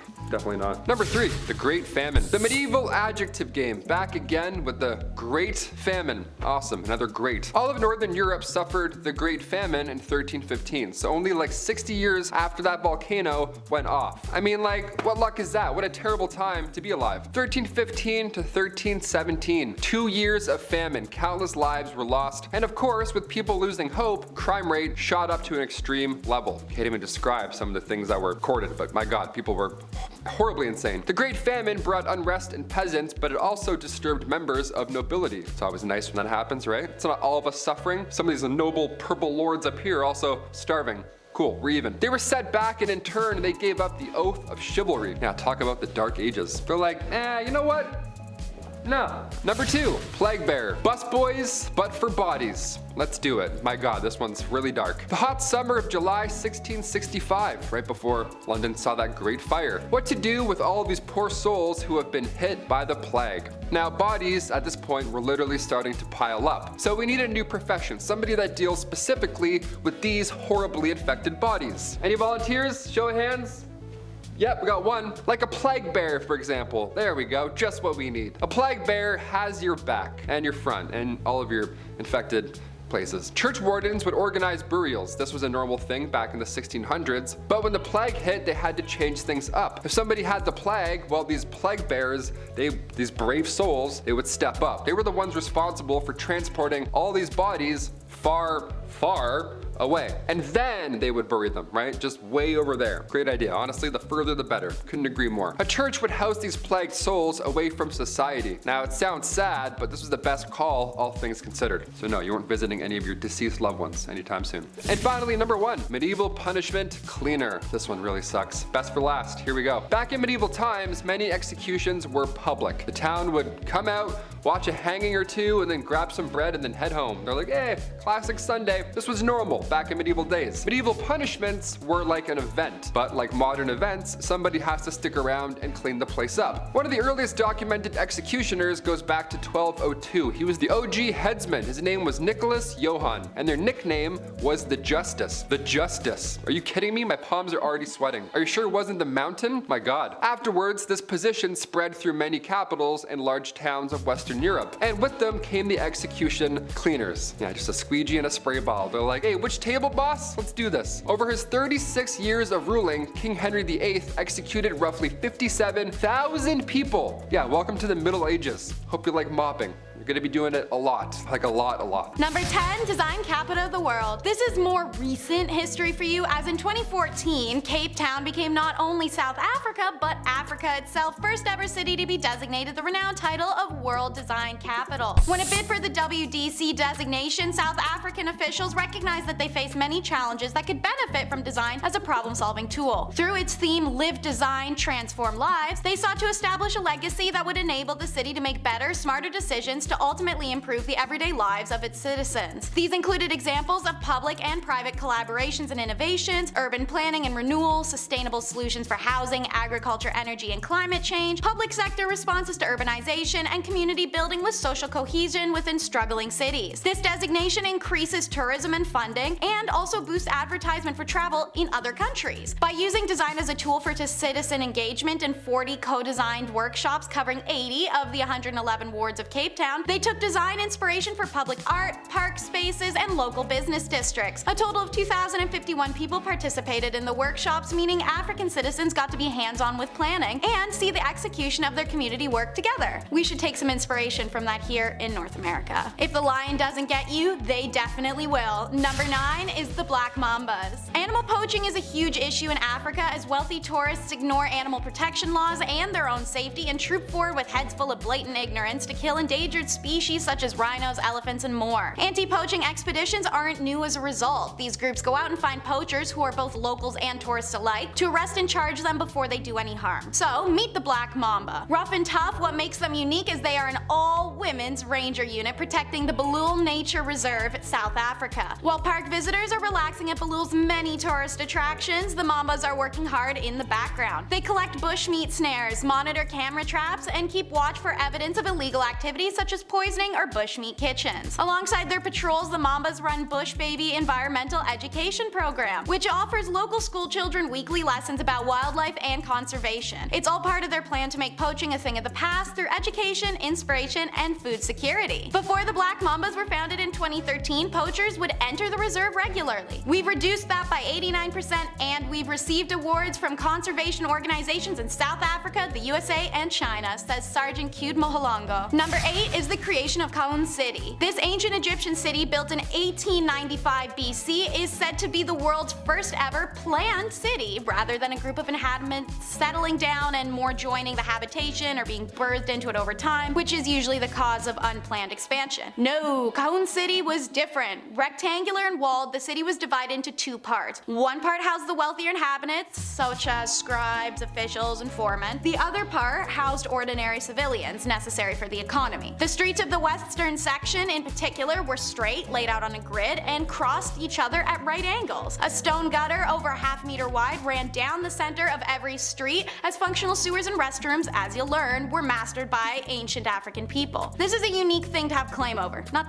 the toilets, but the planned city thing. Houses were built of mud brick and had beamed flat mud roofs, open courts, and porticos, and also they had the earliest examples of supporting wooden columns. But the city was actually only a temporary site for the workers building the Alahun Pyramid to live in, so it was abandoned after the pyramids were finished. Another grand creation is number 7, the Great Wall of Benin. That fun little quip is actually in regards to the size of this Nigerian medieval kingdom. It's said to be built on scale comparable to the Great Wall of China, but there wasn't one giant wall at all. There was hundreds of walls, a vast system of defense totaling 10,000 miles in all, considered the largest earthworks in the world carried out prior to the mechanical era. Benin City's planning and design are miraculous too, according to the careful rules of fractal design, which uses symmetry, proportionality, and repetition. The city and its surrounding villages were laid out to form perfect fractals. That was also repeated in the rooms of each house, the house itself, and the cluster of houses in the village in mathematically predictable patterns. Large streets comprised a sprawling series of structures for living, stores, and public buildings interconnected by innumerable doors and passageways, all which were richly decorated with the art that made Benin famous. In the early foreign explorers' written descriptions of Benin City, it portrayed it as a place free of crime and hunger,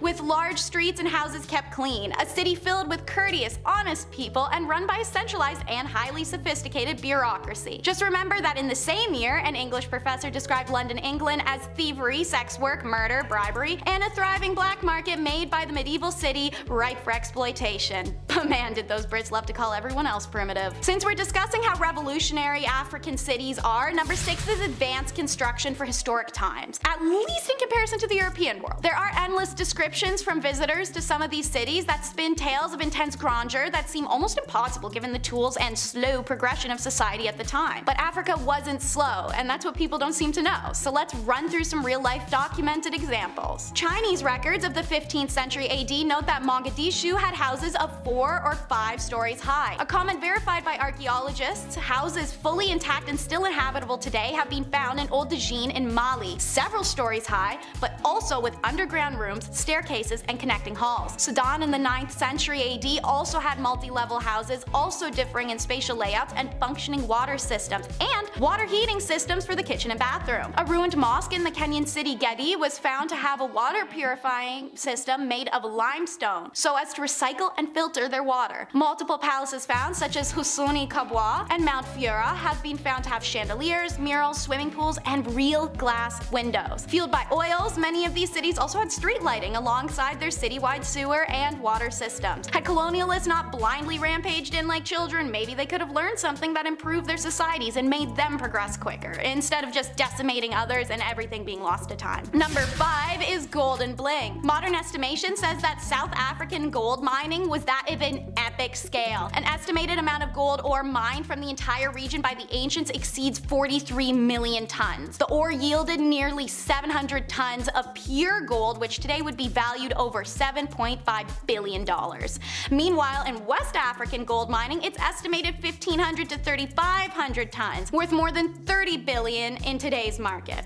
So it comes as no surprise the African population used it like crazy. In 1324 AD, Malalian ruler Mansa Musa brought so much money with him to Egypt, his visit resulted in the collapse of gold prices, and it took 12 years for their economy to bounce back. A 16th century traveler visited Central African civilization of Kanem-Borno and commented that the emperor's cavalry had golden stirrups, spurs, bits, and buckles. Even the ruler's dogs had chains of the finest gold. In 1067 AD, the emperor of Ghana was said to have an almost identical setup, including a golden temple room. A Portuguese chronicler of 1600 AD Africa described the country's peoples as finely clad in many rich garments of gold, silk, and cotton, and the women with much gold and silver chains and bracelets, which they wear on their legs, stomachs, and arms, and many jeweled earrings in their ears. Even the famous palace of Mount Fura is known for having gold chandeliers, outlines furniture, rafters, beams, decor pieces, and cutlery also made of gold. It's easy to say that gold has a high cultural significance to the people of Africa's past and present, so always be conscious, do your research, and don't appropriate. Let's talk the Lost Knocks, number 4 on the countdown.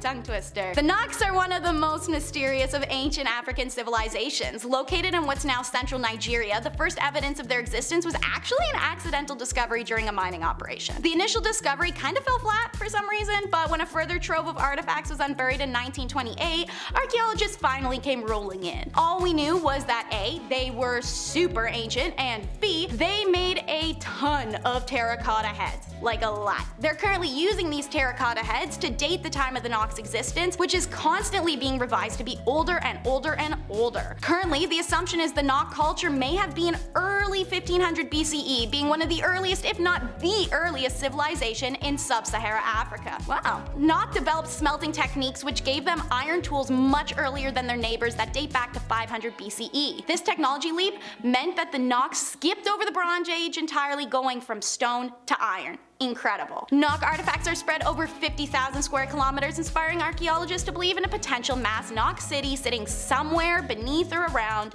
waiting to be discovered. Unfortunately, the reason we haven't yet is Knocks used mud and wood to build their empire, something that the climatic conditions of Nigeria easily broke down over hundreds of years. Number 3 showcases the power and resilience of African women, the Igbo Women's Uprising. The colonists' first mistake was in taking power of Africa. Their second was in undermining it. The Igbo history, it's remembered as the Women's War, a massive revolt against the policies imposed by colonial British controlling Nigeria. In 1914, colonial governors implemented an indirect control and ruling system. Under his plan, they ruled locals using warrant chiefs, who were traditionally the pre-existing Igbo chiefs. It became downright oppressive. Property was being stolen, draconian regulations implemented, go look up what I mean, and the imprisonment of those who spoke out against it. It was hard not to be mad at the warrant chiefs, but they were just the messenger. So what blew it out of the water was the colonialists imposed a special tax on the Igbo market women, people responsible for supplying food to the growing urban populations in varying Nigerian cities. Obviously, the population feared the taxes would drive many of the market women out of business and seriously disrupt the supply of food and non-perishable goods available to the populace. So November 1929, thousands of Igbo women congregate and protest warrant chief theft and tax at administration centers. They used a fun tradition dubbed sitting on a man, which is to censor men. They did this via all-night song and dance ridicules. These icons also attacked colonial stores and banks, broke into prisons to release prisoners, and attacked the colonial monuments by burning them down. This 2-month siege had a reported 25,000 1,000 Igbo women participants, and in the end, the Igbo women's action forced colonial authorities to drop their plans to impose a tax on the market women and curb the power of warrant chiefs. The women's uprising is seen as the first major challenge to British authority in Nigeria and West Africa during the colonial period and became a historical example of feminism and anti-colonial protest. Number 2 is another story of incredible perseverance, the Little George. You're quick to be taught in school about all the ships that made it to America with captured Africans and all the ones that sank with them. How about a story where the colonists were tossed overboard instead? Well, it happened once with the Little George in June 1730. This little-known revolt was one of the most successful on-sea uprisings of captured Africans in high sea history. It was 5 days into the voyage from the coast of Guinea to what's now Rhode Island, USA. There was a documented 96 captured people aboard and held below in the poor ventilation, chained and piled amongst each other. Several of the captured men and women below began working tirelessly to free their wrists of shackles, unaccepting of this reality, so that on June 6 at 4 a.m., the captives were able to burst through the bulkhead of the ship. Unarmed, exhausted, dehydrated, it must have been adrenaline and the ancestors who aided them as they decimated the 3 watchmen who tried to alert the other crew. Using a homemade contraption of gunpowder in a glass bottle, other captives threatened to ignite it, something the rest of the crew would realize would blow a hole big enough to sink the ship. So the crew all surrendered. They doubted the Africans would be able, with no sailing or navigation experience, to use the ship and get back home and ultimately give up to them. No! These guys knew celestial mapping. They turned the ship around and sailed it back to the African continent, surviving off of the rations meant for the crew. It was their turn to starve anyway. After a few days, the Little George reached the mouth of Sierra Leone River, where the Africans and British crew abandoned the ship, leaving the Captain George Scott aboard. Number 1 is origin of man. You're hearing it here first, maybe, but the human race is of African origin. Now, it's important to divide the line. I am not referring to Neanderthals, but rather the subset of human that followed and is what we are now. Referred to as Homo sapiens sapien, remains found in Omo, Ethiopia are the oldest in the world, dating back to 230,000+ years old, and no older ones have yet to be found. They're titled Omo 1. The remains, they were originally thought to be from a later time period, using endless DNA testing and also the layering of volcanic ash, as well as debris over the remains through different periods, it helped us determine a much older age just last year in 2022. A New York Times article published in March of 1979 documented this discovery on the front page when it first happened, under the title Nubian Monarchy Called the Oldest. As curious readers leafed through, they were able to learn that evidence of the oldest recognizable monarchy in human history, preceding the rise of the earliest Egyptian kings by several generations, has been discovered in artifacts from ancient Nubia. This area is now the territory of northern Sudan and southern modern-day Egypt. This isn't a new theory or fact, however, as it's been long thought that we began in a single East or South African region, which eventually spread into Asia and then into Europe. But it is one left out of a lot of textbooks in school. Kicking off our list at number 10, John Lennon, or should I say Jay Lennon. Here we go. This one comes from 1966. Now, if you're a Beatles fan or a fan of the Lord, you're in for a treat. Here we go. You've definitely heard about this scandal, hopefully. During an interview with a UK newspaper, John Lennon started talking about the group and the band and how their popularity was on the rise. Normal band stuff, whatever, from John Lennon. But when Jay Lennon said the Beatles were more popular than J. Christ, well, people got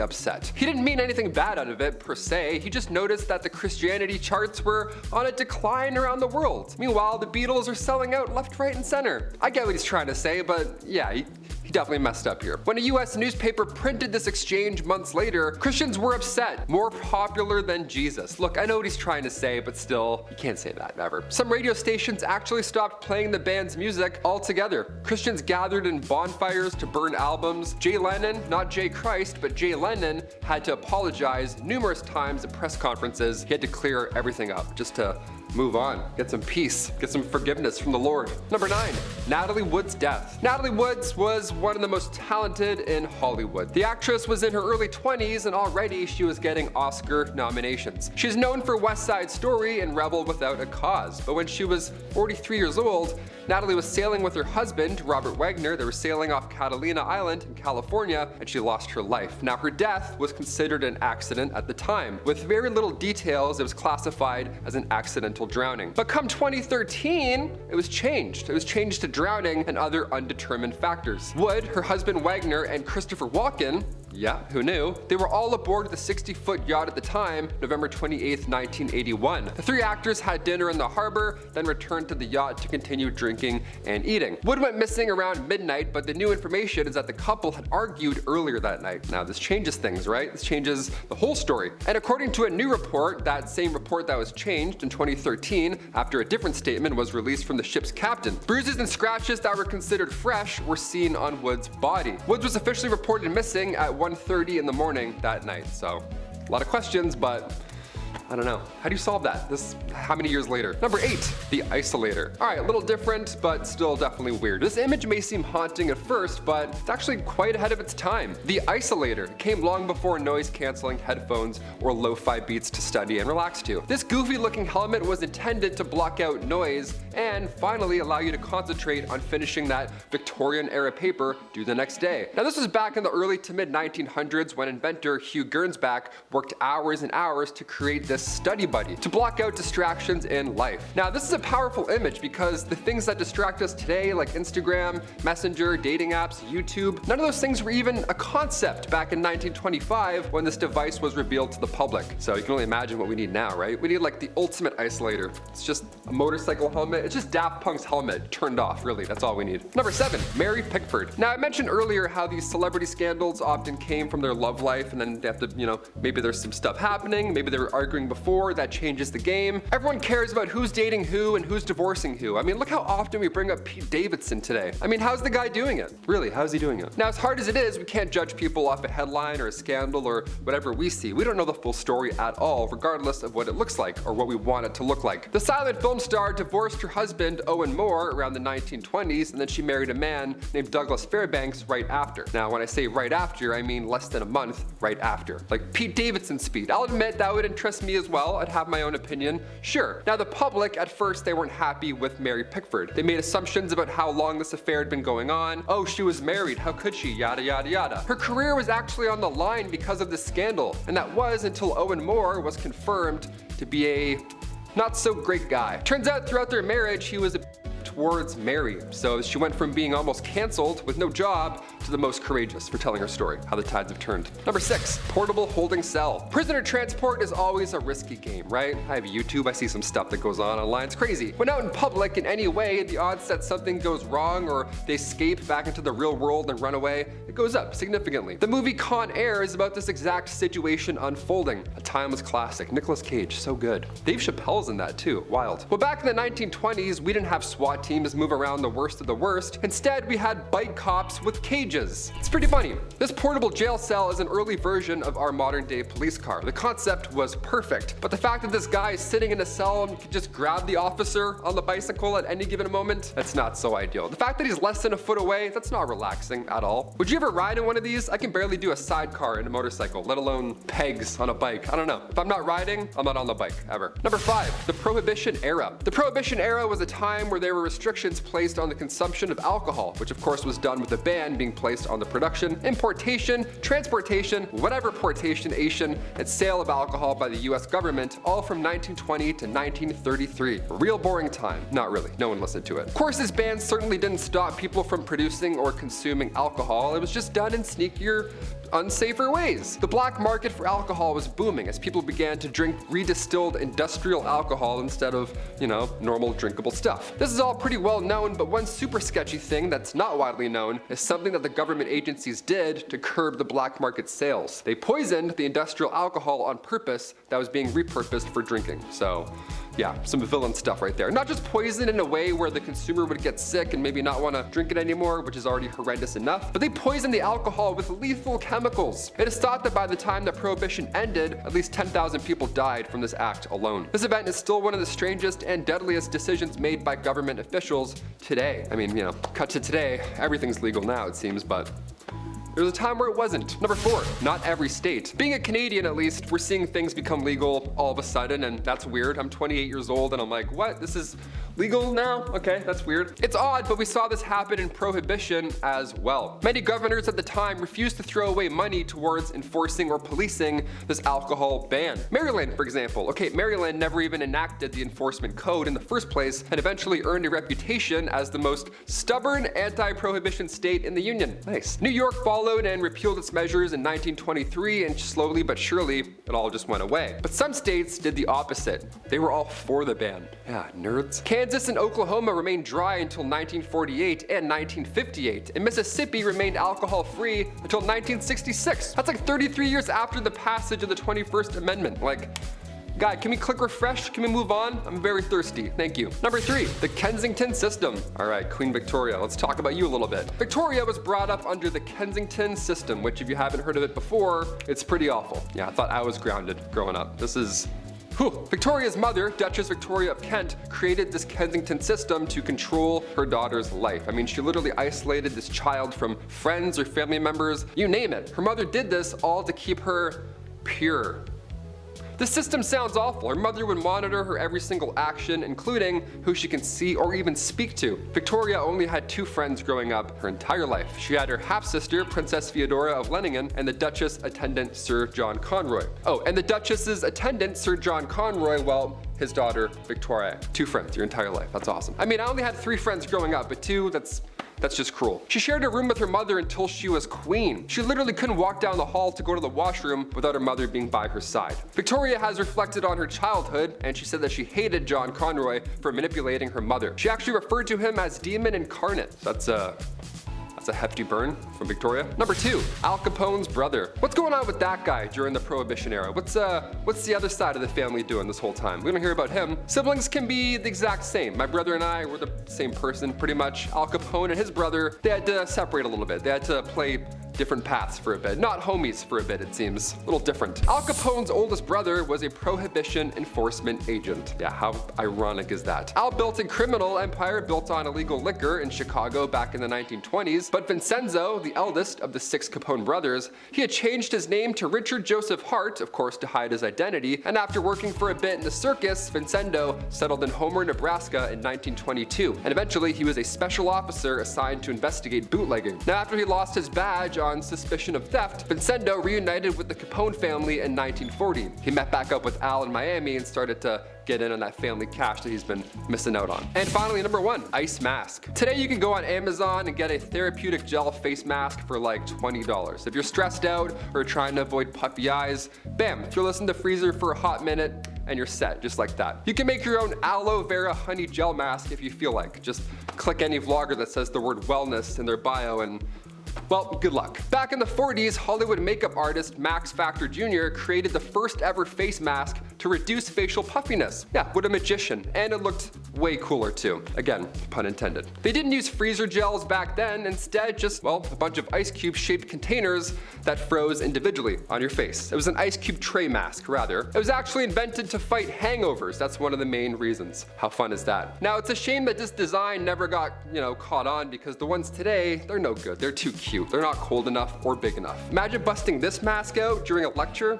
Imagine having this underneath the isolator. You could do anything you wanted. You can invent anything you wanted. I don't know, sound off below. Number 10, Animal Heaven. This was pretty odd, and we're still talking about it. Rightfully so. Coco the gorilla. She was a famous primate known for her ability to communicate through sign language. We've all seen that video with her and Robin Williams tickling each other laughing. It's heartbreaking. It's beautiful. Gorillas are very smart and very strong. So strong. Francine Patterson, who was Coco's trainer and of course the closest human around to Coco, was asked in an interview how deep their conversations with Coco would actually go. The caregiver showed Coco a skeleton once and asked if it is alive or dead. Coco signed, dead, draped. Draped means covered up. Then they asked, where do animals go when they die?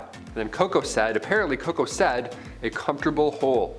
And then she gave a kiss goodbye. Yeah, philosophical debates followed, of course, because what was she referring to here? Was Coco being referred to being put into the ground, literally? Or was she talking about an afterlife? A comfortable hole in the afterlife world? I don't know.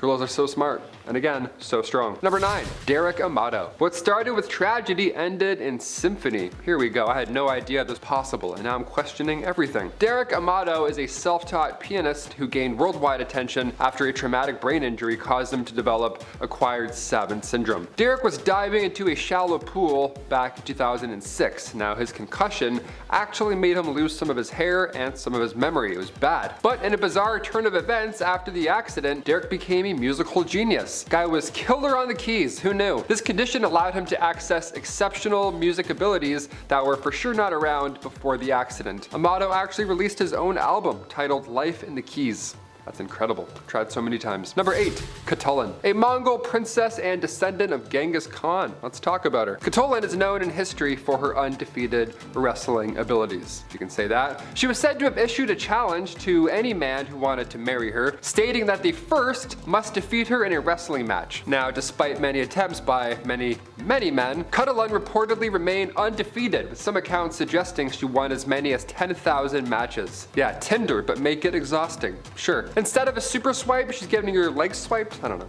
A super choke? Her story has become a legendary tale of strength and independence in Mongolian history. And also, how terrifying is that woman? Imagine being like number 6,000. You're like, I don't think I'm gonna do it. I don't think I'm gonna tap her out. I really have no clue. Number 7, Hector. I'm not referring to the Greek hero Hector. No, not this time. Not this time, Bumblebee. No, I'm referring to the cloud that was named after him. Yeah, we're talking about clouds now because, why not? Hector is a famous cloud formation that appears in the Tiwi Islands of Australia. Now, the cloud appears from September to March every single year, every single day, which is terrifying. What's going on here? The area's unique weather patterns are quite the spectacle. The name Hector's thunderstorm, or simply Hector, which I'm more fond of, that name also comes from a powerful storm that struck the area back in 1930s. A World War II pilot named it Hector, and that's how memorable it was. It's still going strong today. Yeah, today, even right now, I guess, yeah, Hector is still going. Tomorrow, Hector's gonna disappear. It's the last day to catch Hector. It's right now. Go get your last minute views on to Hector. That's crazy. I didn't realize that was today. At this point, he's a popular tourist attraction. Visitors can go and take boat tours to witness the spectacular lightning displays surrounding the storm. Me personally, I want nothing to do with that. I watched Nope recently, so no, this one freaked me out. I don't like clouds that show up on the regular. I don't know. Clouds with a schedule, I'm all set. This next one here, kind of the same kind of thing. Here we go. Number 6, medieval sky battle. This might happen soon. I don't know. Aliens, who knows? Short and sweet, this one. This looks like the inside of my old high school locker, first of all, but this is actually medieval art. This Nuremberg broadsheet shows us a battle, an Avengers level threat, really, if anything. This battle took place apparently on April 14th, 1561. It was an aerial battle involving, I don't know, globes, crosses, tubes, you tell me. I don't know what's going on in the sky, but Iron Man is nowhere to be found. These cigar-shaped UFOs have been breaking the internet recently, and I'm not gonna lie, they kind of look like what we're seeing in that medieval art. Maybe this is the same vehicle. Maybe it's the same battle. Maybe it's gonna happen again. People viewed this event as a divine warning. Yeah, obviously, you don't say. What else are you gonna call that? UFO is flying around, someone's like, I have a bad feeling, Abraham. I don't know, this looks a little odd. Number 5, enlisted bear. During World War II, a Polish army unit enlisted a real-life Syrian brown bear named Wojciech to serve with them. Because, yeah, what could go wrong, right? I just watched that bear movie, I don't know. Wojciech had been found as a cub in Iran by Polish soldiers and, of course, adopted as their very own mascot. Again, sure, why not? Now, as he grew up, Wojciech became an integral part of the unit, right? He helped carry around ammunition and other heavy supplies that only a bear could carry. Fair, I guess. And he quickly became popular among the soldiers. They all loved him. They would play with him and feed him cigarettes and beer, you named it. He loved it all. He'd eat the glass, probably. He even learned how to salute, a skill he would often perform when given a bottle of beer. He's like, thank you, sir.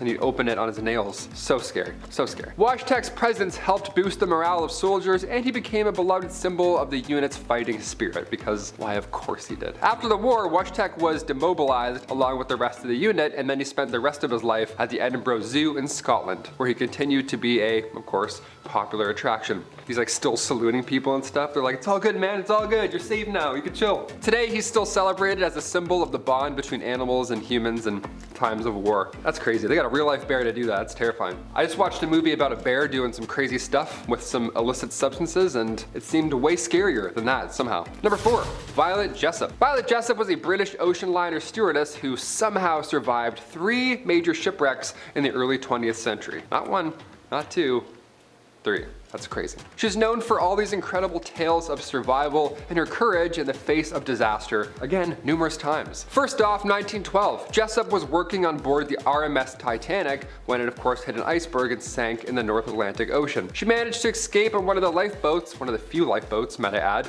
and survived the disaster. Just a few years later, 1916, she was working on the HMS Britannic when it struck a mine and sank in the Aegean Sea. Again, Jessop survived and managed to make it to safety. Somehow. Now at this point you're like, okay, she's not gonna do it a 3rd time, right? No possible way. In 1940, Jessop was working on board the RMS Queen Mary when it too collided with another ship and suffered significant damage. So once again, Jessop survived another disaster and went on to work another ocean liner for many years. Yeah, she's still worked on ocean liners after all 3 of those. She's like, oh, it is what it is. Like, what? Are you kidding me? Jessop's incredible tale of survival has of course made her a legendary figure in the history of ocean travel and a symbol of courage and resilience in the face of disaster. I'm baffled by this. That's crazy. You think after the 2nd one you definitely quit, right? Incredible. Incredible. Number 3, the Dybbuk box. I don't like haunted items. This one here, definitely a haunted item. My ears are draining as I'm doing this, so I'm like, ah. It's getting louder all of a sudden. This small wine cabinet got some attention after being sold on eBay back in 2003.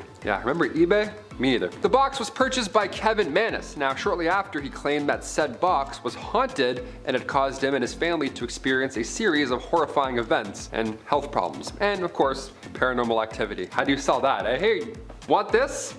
No, not at all. Sounds like it's a terrible idea. He eventually sold the box to Jason Haxton, who ended up writing a book about his experience. Yeah, it was that bad. Some believe that opening this box can release malevolent spirits into the world. Now, its origins here go back to a woman who survived World War II. This box came from her estate. So the history behind it, it's dark and it's seen some days, that's for sure. And now it lives at the Haunted Museum, rightfully so. Remember that viral video of Post Malone touching this random haunted artifact? That was this box. That was the same one. Now he's falling off stage and stuff. No idea what's going on with Post. Zach Baggins, please keep an eye on this box. Thank you so much. Hit that thumbs up for ghost-proof glass. We really like that. It's the same glass they used in the movie 13 Ghosts. They just have that around the Dybbuk box. Matthew Lillard watches it the whole time. It's lovely. Number 2, Pompeii eruption. Let's hope this one doesn't happen again, because hot. Once a flourishing Roman city located near the Bay of Naples in Italy.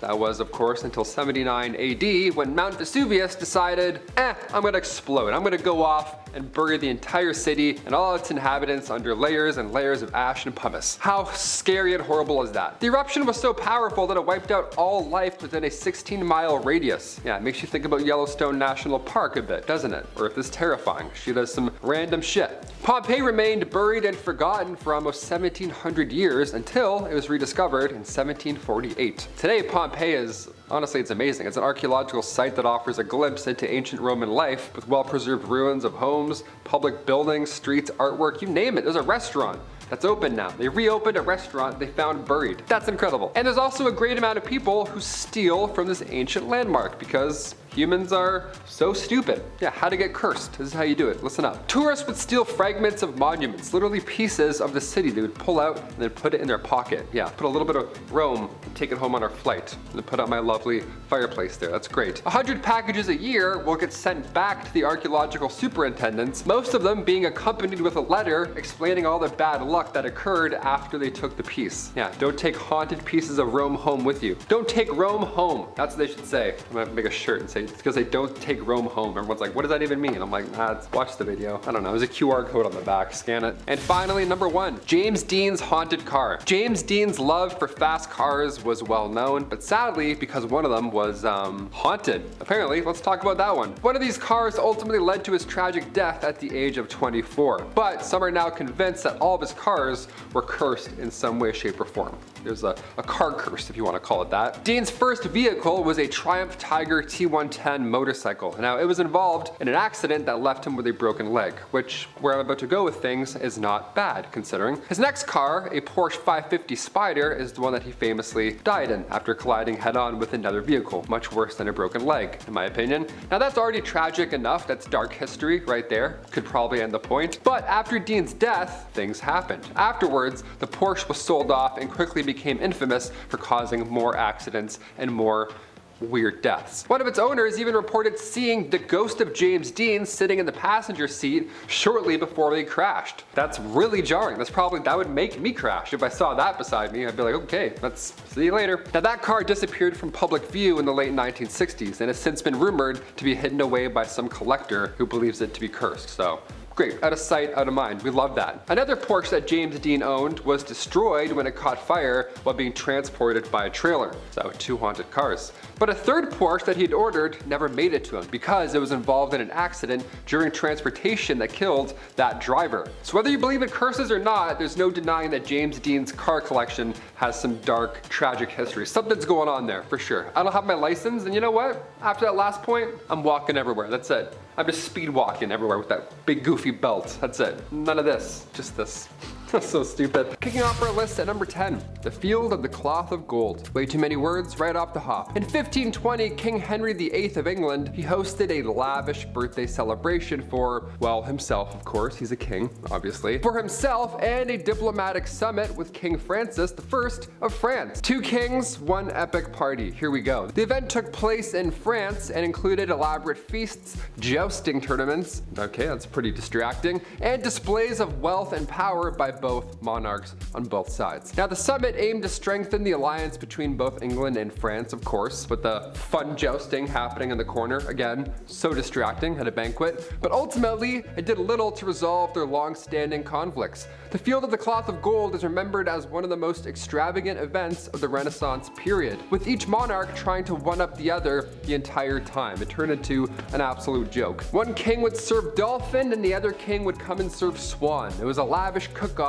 for 18 days straight. Yeah, the party lasted 18 days, so no one's lasting the entire time. Today, this 18-day party would have cost around $19 million, give or take a couple of swans. And dolphins? Monsters, absolute monsters. Number 9, safety coffins. Not to be confused with the safety dance, also quite fun. During the 18th century, there was a brief trend of designing safety coffins. Everybody thought they were the next Tony Stark. They wanted to make the coolest coffin. Weird brag. To get a patent on one of these bad boys, this was next level. They were made to prevent people from, being buried alive, but again, in style. These coffins were equipped with air tubes, bells, and even escape hatches, which would allow someone who was mistakenly thought to be dead to signal for help or even escape their box of death. Now, the thing is, many of these designs were very impractical or ineffective altogether. They were bullshit. These tubes were just a rat highway into your mouth while you were stuck in a coffin. It was horrible. God forbid you actually woke up in a coffin alive. Now you have to watch bugs and rats crawl out of this air tube until you actually did die. Some would say it's even worse than the original issue at hand. That's horrible. I'm itchy just thinking about that. Number 8, Andrew Jackson's pet parrot. I love animals. I had a bird for a hot minute there. Not the best animal in the house, but it's kind of fun. I don't know, he sucked at flying. Andrew Jackson, he was the 7th president of the United States, and he had a pet parrot named Paul. Pet parrot named Paul. There we go. It's a alliteration for my theater kids over at home there. The bird became famous for its foul language, which it had picked up from its owner, of course. Now, when Jackson died in 1845, his funeral was held in Tennessee. Now, Paul, the parrot, the loyal parrot, mind I remind you, he was present at the funeral and was reportedly making so much noise that it disrupted the proceedings. Now, according to the legend, Paul was eventually removed from the funeral after swearing loudly. They're like, yeah, get your little parrot feet, get out of here, fly, shoo. That's pretty amazing. A parrot getting kicked out for swearing, it sounds made up, but hopefully that one's true. That would break the tension for sure. I don't know. I can't help but get the giggles every time I'm at a funeral. I can't help it. Some historians believe this story was made up just to stain the president's history, but either way, I like it. I like to imagine a parrot being escorted out of a funeral, just like this, nice and calm, and then one brief let go at the end there. That's how you let go of a bird. You gotta go slow, and then there's that one moment of like, you have to do it, no turning back. Here he goes, he's gone. Number 7, animal court. Speaking of birds and parrots, these little mouthy things. Animal trials were a real legal practice that emerged in medieval Europe and it lasted all the way until the 18th century, which is way too long for animals to be showing up in court. These trials involved pigs, cows, and even insects. Yeah, a ladybug took the stand and then just flew off at some point. These animals were charged and tried in court. The animals were often accused of crimes such as theft, taking one's life, and sometimes even witchcraft. Yeah, that's amazing. They were usually assigned a lawyer and a legal defense team, and the trials were conducted in the same way as human trials were, which is so funny. Real people had to wake up and go here. I wish I could have been a fly on the wall during one of these hearings. You know, as long as I'm not the fly on the stand, we're all good. The verdicts of animal trials varied, but many animals were found guilty and then sentenced to death by hanging or burning.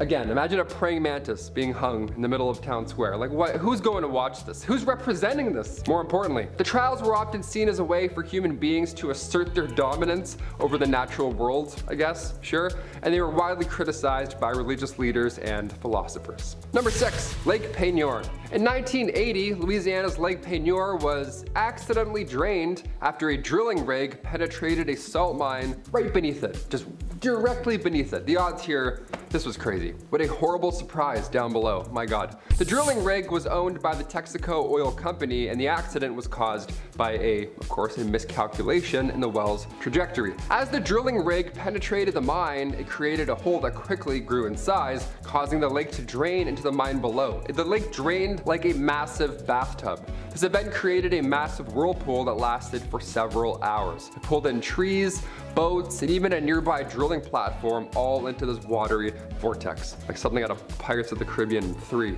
whatever one that was, where there's a massive whirlpool. It's haunting. It's the worst way to go. Remarkably, no human lives were lost in this disaster, which is so impressive.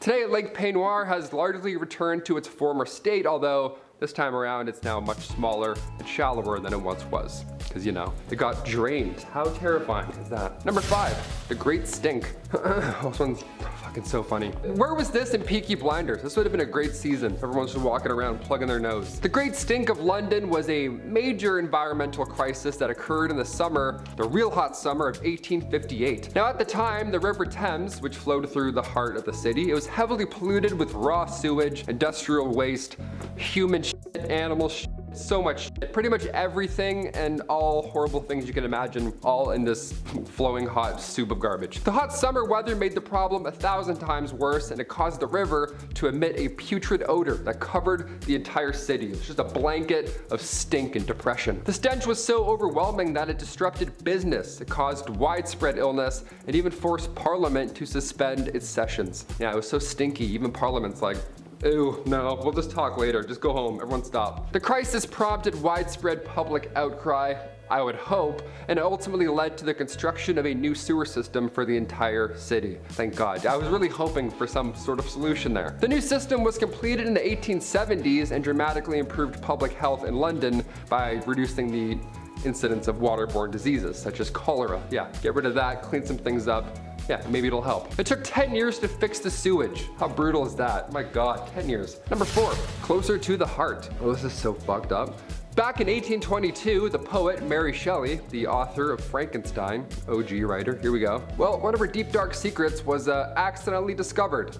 I would be haunted by this one if I found this. After the death of her husband, very sad, of course, yes, Mary kept his heart in a silk shroud in her desk. Like his actual real life heart, just wrapped up, little piece of him just tucked in that third shelf down. Just slam it shut, and there we go. The exact reason for this unusual act is not clear, but it's believed that Mary was deeply devoted to her husband and wanted to keep a part of him with her at all times.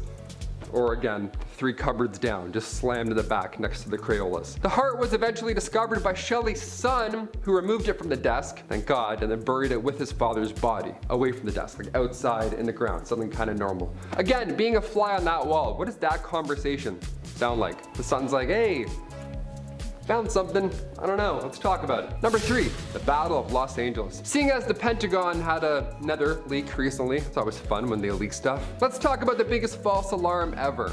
Or was it? The Battle of Los Angeles, otherwise known as the Great Los Angeles Air Raid, happened during World War II, right at the end of February 1942. This event, first of all, it took place only a few months after the Pearl Harbor attacks, so everybody was obviously, immensely stressed out, to say the least. Something like 25 enemy aircraft was spotted flying over Los Angeles in the late hours of February 24th. So at that point, appropriately, air raids blasted off. Blackouts were then put in effect. This was not a drill. Or was it? We don't really know yet. Artillery fire, machine guns, anti-aircraft shells, all blasted off, shot pointed somewhere in the sky, hopefully to hit something. In total, around 1,400 shells were shot off. 2 people had heart attacks because of the noise. 5 people died in total from this retaliation, and it was all apparently a false alarm. A press conference was held by the Secretary of the Navy, Frank Knox, and he called the incident war nerves, and that there was nothing actually flying above. Although now we think it was UFOs, so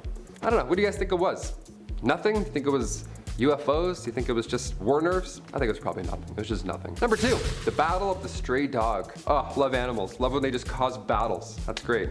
The Battle of the Stray Dog was a bizarre incident that occurred in 1925 between Greece and Bulgaria. Now, it began when a Greek soldier was chasing a stray dog and he accidentally crossed the border just a little too far to the left. He crossed the border into Bulgaria, leading to a heated confrontation with Bulgarian troops. Now, the incident quickly escalated into this full-blown battle, again, with this dog standing in the middle, not knowing what it's caused, with artillery fire and thousands of troops on both sides running at each other. Now, the conflict lasted for several days before a ceasefire was eventually declared. Now, although relatively minor in the grand scheme of things, the Battle of the Stray Dog highlights the complex and often volatile nature of geopolitical tensions and the unpredictable events that can lead to armed conflicts, like, say, I don't know, a stray dog being anywhere at the wrong time. So by the time the International Committee negotiated a ceasefire to clear up this obvious misunderstanding, 50 people had already lost their lives. So keep those leashes on, folks.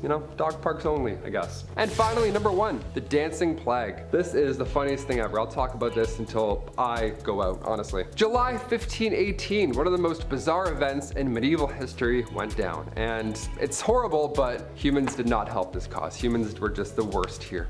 The town of Strasbourg was calm, cool, and collect one summer back in 1518 until out of nowhere one woman began to dance uncontrollably in the streets. Others soon joined her, and eventually there were over 400 people dancing the days away. Now, it's really tragic here because this was not a good time. A good amount of people here lost their lives due to exhaustion alone. Like, it sounds like a fun thing. We think back to it, it's like, oh, the dancing plague. People started playing music. The authorities tried their best to help the situation, so they paid for musicians to perform for them while they were convulsing in the street. Again, not helpful here, guys. We need some medicine, maybe something else is going on. We don't need a guy with a banjo to come up and liven up the streets while 40 people are having seizures. Not really gonna help. This happened a few times in Europe as well, a few dancing plagues between the 14th and the 17th centuries, and we still don't know exactly what happened here. All we do know is that it was some sort of illness and that it was not like Step Up. It wasn't a dance circle, it wasn't cool, it wasn't sick, all right? We don't need a guy playing guitar. This was bad. This was like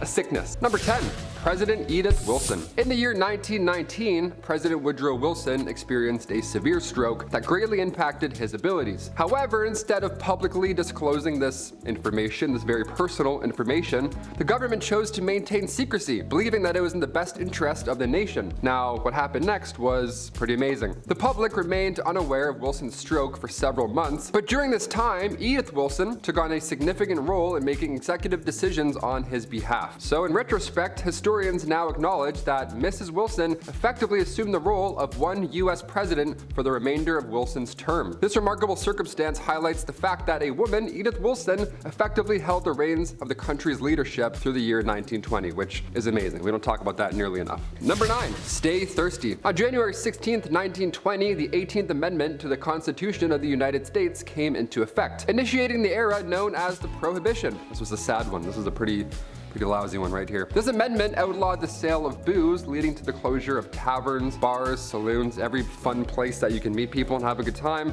all shut down, as well as the removal of liquor from store shelves. However, despite the ban on sales, it's important to note that the amendment did not criminalize the act of drinking alcohol itself. So if you just found it, you were good. So it comes to no surprise that the consumption of alcohol persisted, probably even more so, but at that point it was driven into an underground market dominated by criminal figures like like Al Capone. That was until the amendment's repeal in 1933. Number 8. Olympic flag debut. During the 1920 Summer Olympics held in Belgium, a significant symbol of unity was introduced to the world. High jump. No, I'm just kidding. The Olympic flag in its current form. It consisted of 5 interlocking rings, and these rings were chosen to represent the harmonious connection between continents and nations, and this was following the aftermath of World War I. They're like, I got it. A nice flag, but also high jump. Please high jump. The event also witnessed the release of doves. How beautiful is that? This is a powerful symbol of peace, further emphasizing this desire, this dream for global harmony in the form of high jump.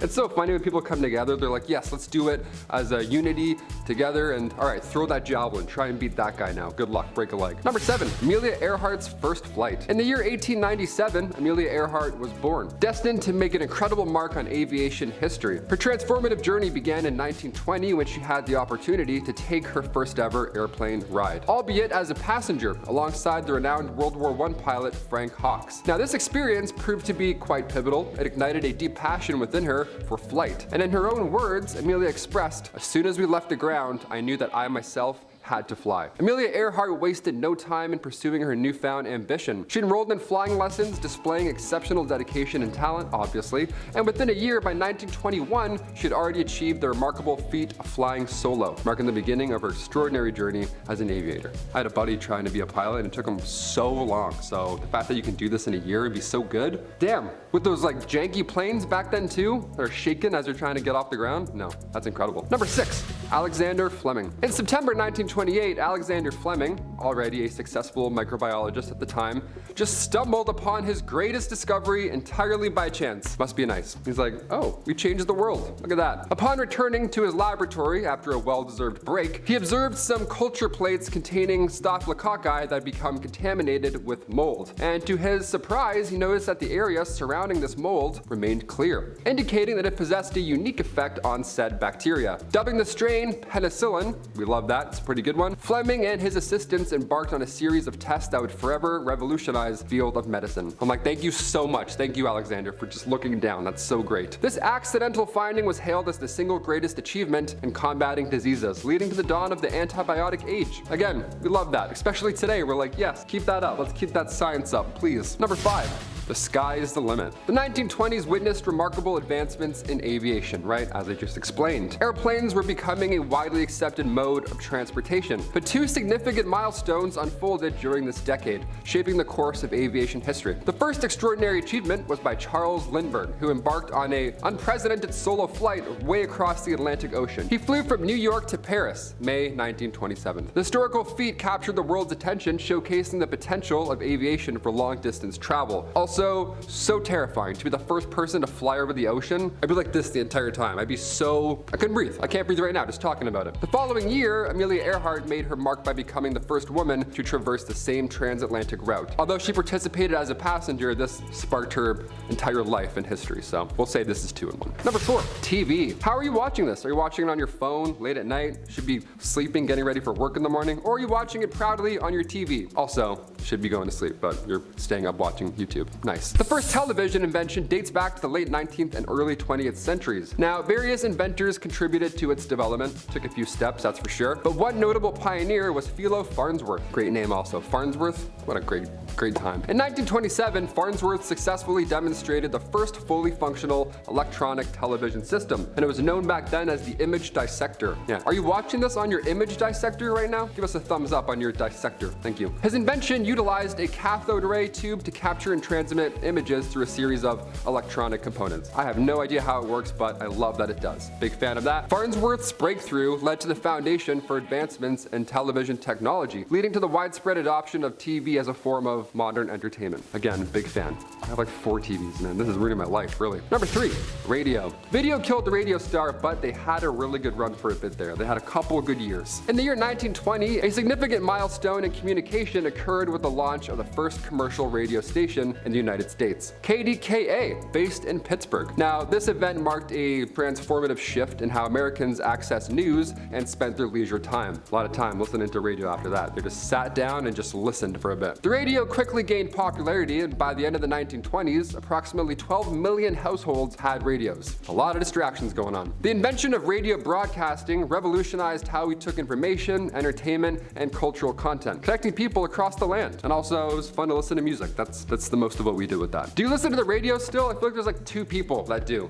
and they're both my grandparents. That's about it. Number 2, American football. The birth of American professional football can be traced back to August 1920, when the American Professional Football Association was established, eventually evolving into the renowned National Football League, the NFL, which we all, of course, know. The sport itself had originated as a variation of rugby, incorporating elements from the other type of football as well, and then they began gaining popularity in the 1880s. But by the 1910s, football had emerged as a spectator sport. It was bringing in audiences all across the United States. Now it's starting to get real. I have no idea how to play football. I have no idea how to watch football either. I just look at it, I'm like, cool, who's winning? What are they doing? Why aren't they playing? Who's talking? I don't know. They're just throwing things in while they're trying to play. I have no idea.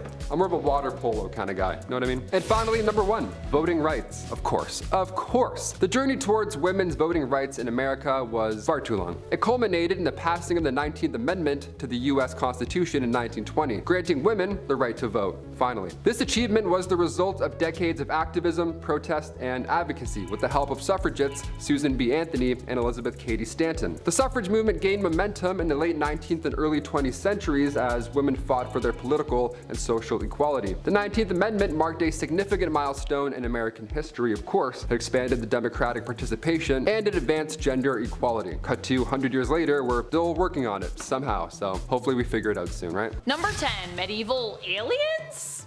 With a lot of the tales from medieval times, it is hard to separate sometimes truth from myth. Many of these stories are actually hard to back up that we have from those days, even when they are true.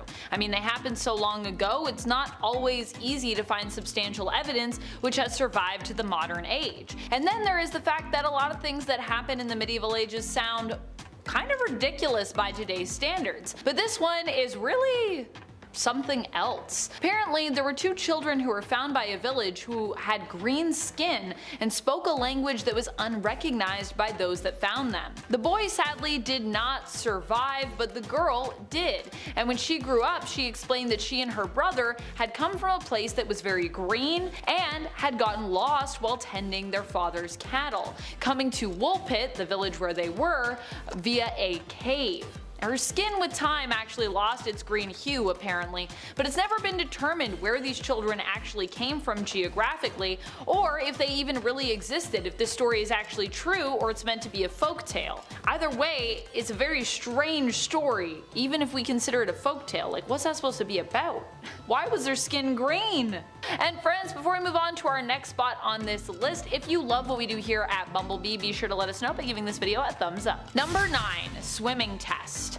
I mean, witch trials in general were just a weird time, and one of the trials that was considered the weirdest by far in terms of tests, that is, not like actual trials themselves, cases, would have had to be the swimming test. Oftentimes, those being tested were bound first and then basically dunked or tossed into the water after, of course, having been stripped down to their skivvies. Of course, being that they were bound and adding in the fact that swimming wasn't, commonly something you would have learned back then unless you were someone who lived or worked on a ship, there were accidental deaths that happened in regards to this test. The other super ridiculous part is we didn't really fully understand just yet how buoyant humans were, because we didn't know that human bodies were actually mainly made up of water. So they actually believed that if you floated, you were a witch, and it was a sign of the water basically rejecting you because you were never truly baptized, having rejected the sacrament of baptism because, you're a witch, so you serve Satan. I have to imagine that unless you were flailing aimlessly and drowning spectacularly, that most of those who were dunked were believed to be witches, and then even if you were drowning spectacularly, you might have not made it. Although, to be clear, they didn't usually tie a rope to people so they could pull them back up if that happened. However, I'm sure that didn't always work. This whole thing was pretty ridiculous though, because human bodies are naturally buoyant and don't really sink. It's not witchcraft. That's just science, baby. Number 8, clown shoes. For some reason, people were really into long shoes back in the day. Really long toes. The longer your shoes were, apparently the more refined you were considered to be. Look at these very long-toed shoes. I can't even walk in these. So hence why people tried to get the longest shoes around to wear. Apparently the shoes were so long at one point that they actually had to be reinforced with whalebone. I don't know about you, but I've worn long pointed-toed shoes before, once or twice, and just even having a toe that is honestly like an inch or two longer than, you know, what I would normally be wearing makes it horrifyingly hard to walk around in. I was scuffing my toes left, right, and center. But I guess if you were really wealthy back in the day, you ideally wouldn't have to walk at all. So would this be a problem? I don't know. I would hopefully have someone carrying me around, I guess, or put me on a carriage or something. Number 7, prayer test. I personally think I would fail this test really hard, even being a good public speaker and even someone that reads avidly. Basically, the prayer test was used to figure out if you were a witch by checking to see if you could read the Bible. This was also usually something that was done publicly, so if you were nervous, scared, or worried about your trial, or just if you struggled to read, like so many did back then and some still do today, you were in trouble. The idea was that witches would not be able to read the holy words because they were witches, so they'd be like, I can't read that, God is taking away my power. That's why this existed. While like many trials it was used as proof of someone being a witch, on the other hand, if you passed this test with flying colors, it also didn't mean that you were innocent, so you're not off the hook yet. So yeah, I guess classic witch trials, am I right? Classic tests. Oh, you passed with flying colors? Well, you can still be a witch.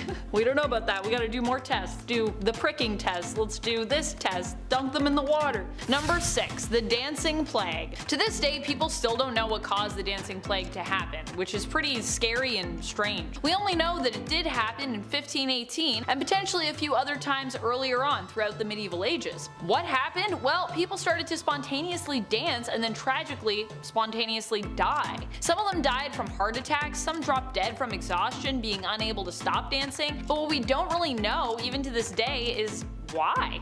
There are a few leading theories though. One is food poisoning. I gotta say, this one sounds the most likely to me. Not just any kind of food poisoning are we talking about here. We are talking about a fungal type of food poisoning that actually could have resulted in people getting dosed involuntarily with a hallucinogenic. Another theory is mass hysteria, and another still, although one that I think is the most odd and honestly unlikely, is that people were basically forced to dance because of religious reasons. It sounds unlikely to me, however there are cases of this happening, so maybe it's not that unlikely. Sometimes people were apparently forced to dance non-stop as punishment for their sins. Honestly, a pretty exhausting and terrible punishment if you ask me. I mean, fun to start, we all like to dance to start, but when you have to dance for a whole year or something, that would quickly become the worst thing ever, I imagine. And of course, you might not survive that punishment because dancing, it exhausts you. Number 5, marriage. Many people have this idea of lavish weddings being a huge thing in the medieval ages, and while that was eventually the case, the fact remains that it wasn't entirely true, at least not at the start. In fact, weddings actually became this big ordeal because people became confused about who was married and who wasn't, with people actually not even needing permission back in the day to get married and simply needing to exchange basically a little vow to be considered wed. And because that could happen just about anywhere, private or public, it became very hard for people to keep track of, which is why we had to have a whole to-do about it.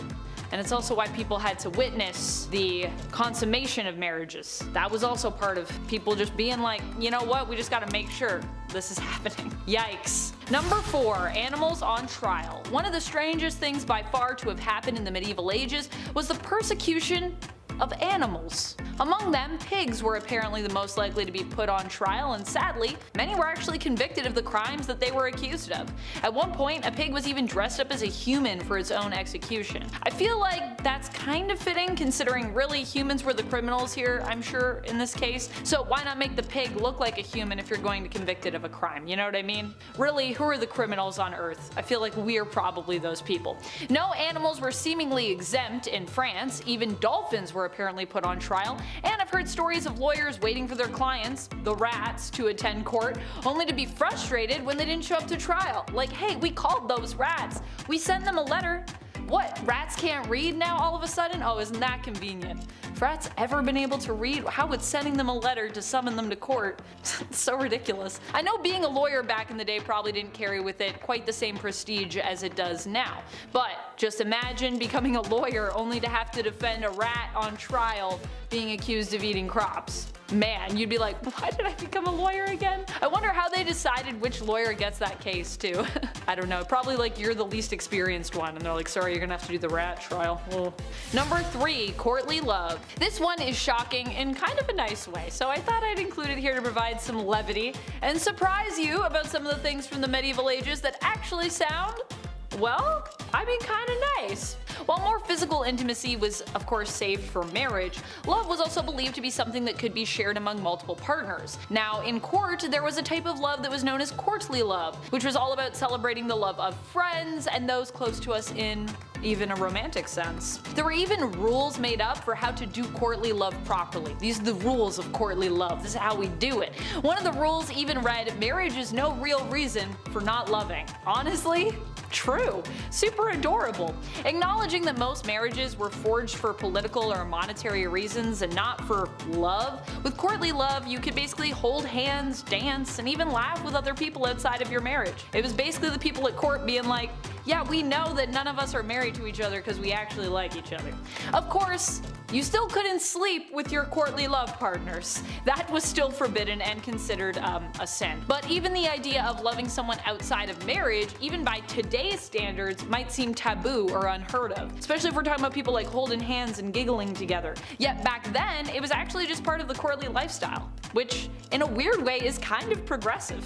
Number 2, the Children's Holy Crusade. If you're thinking about the Holy Crusade and also thinking that it doesn't seem like something children should be involved in, you would be right. But here we are. This was actually a Holy Crusade that was attempted to be started by a child. Although to be accurate, back in the medieval ages there were many living adult lives who by today's standards would still be considered kids. However, even with that context, keeping that in mind, this is still a pretty wild and terrible story, I gotta say. There was a boy named Stephen who was apparently 12 at the time that led this crusade, or attempted to anyways. When he went to King Philip of France seeking support and claiming that he had been spoken to by Jesus Christ himself and told to go on this holy mission to the Holy Land, Philip refused to aid Stephen and instead told him, hey Stephen, you know what, maybe you should go home. You're only 12, man. But despite not getting royal or adult support, Stephen did not stop. He continued on, gaining another child leader to his cause by the name of Nicholas. Apparently thousands of kids joined them both on their mission, although it's believed very few, if any, actually made it to the Holy Lands. We still don't really know what ended up happening to all the members of this crusade, the thousands of them, though it is believed many of them never made it back home to tell the tale of their adventure. So, pretty terrible. How did we just be like, yeah, go for it? I don't know. Seems like a weird thing. I guess no one was saying go for it, the kids were just doing their own thing. Number 1, corpses on trial. If you thought putting animals on trial was ridiculous and inhumane, well you're definitely right. Guess what? It somehow gets weirder than that. In this case, Pope Stephen VI decided one day to put the previous pope, Pope Formosus, on trial. The problem? Pope Formosus was not only already excommunicated at this point, but he was also very dead. The trial went down in history as one of the most ridiculous trials ever, and ended up with Pope Stephen finding Formosus guilty, stripping him of the clothes he was basically buried in, removing his blessing fingers, and reburying him. Only to change his mind, unbury him, and then toss him into the Thames. Needless to say, Pope Stephen's reign did not last even a full year, and by the end of it, he himself was also dead, having been mysteriously strangled after being imprisoned. I wonder why. I wonder who did that. Number 10. Albert. Adam, how is Queen Victoria's marriage to Prince Albert bizarre? Well, my little honeybees, not to be a pessimist, but it's bizarre because they actually really did love each other. Be honest, how often do you think it occurred that people of royal or noble birth actually got to marry someone they genuinely loved? On February 10th, 1840, Queen Victoria married Prince Albert of Saxe-Coburg-Gotha, who, interestingly, was her first cousin, and who was actually kind of not the favorite of the British people who saw him as an outsider. As queen, she was the one to propose. Good for you, Queen. Literally. The couple stayed married for 21 years until Albert died of typhoid in 1861, and together the couple had 9 children. 9. Even after his death, Queen Victoria continued to make ruling decisions based on the principle of what would Albert do? Such a nice way to start this heinous list.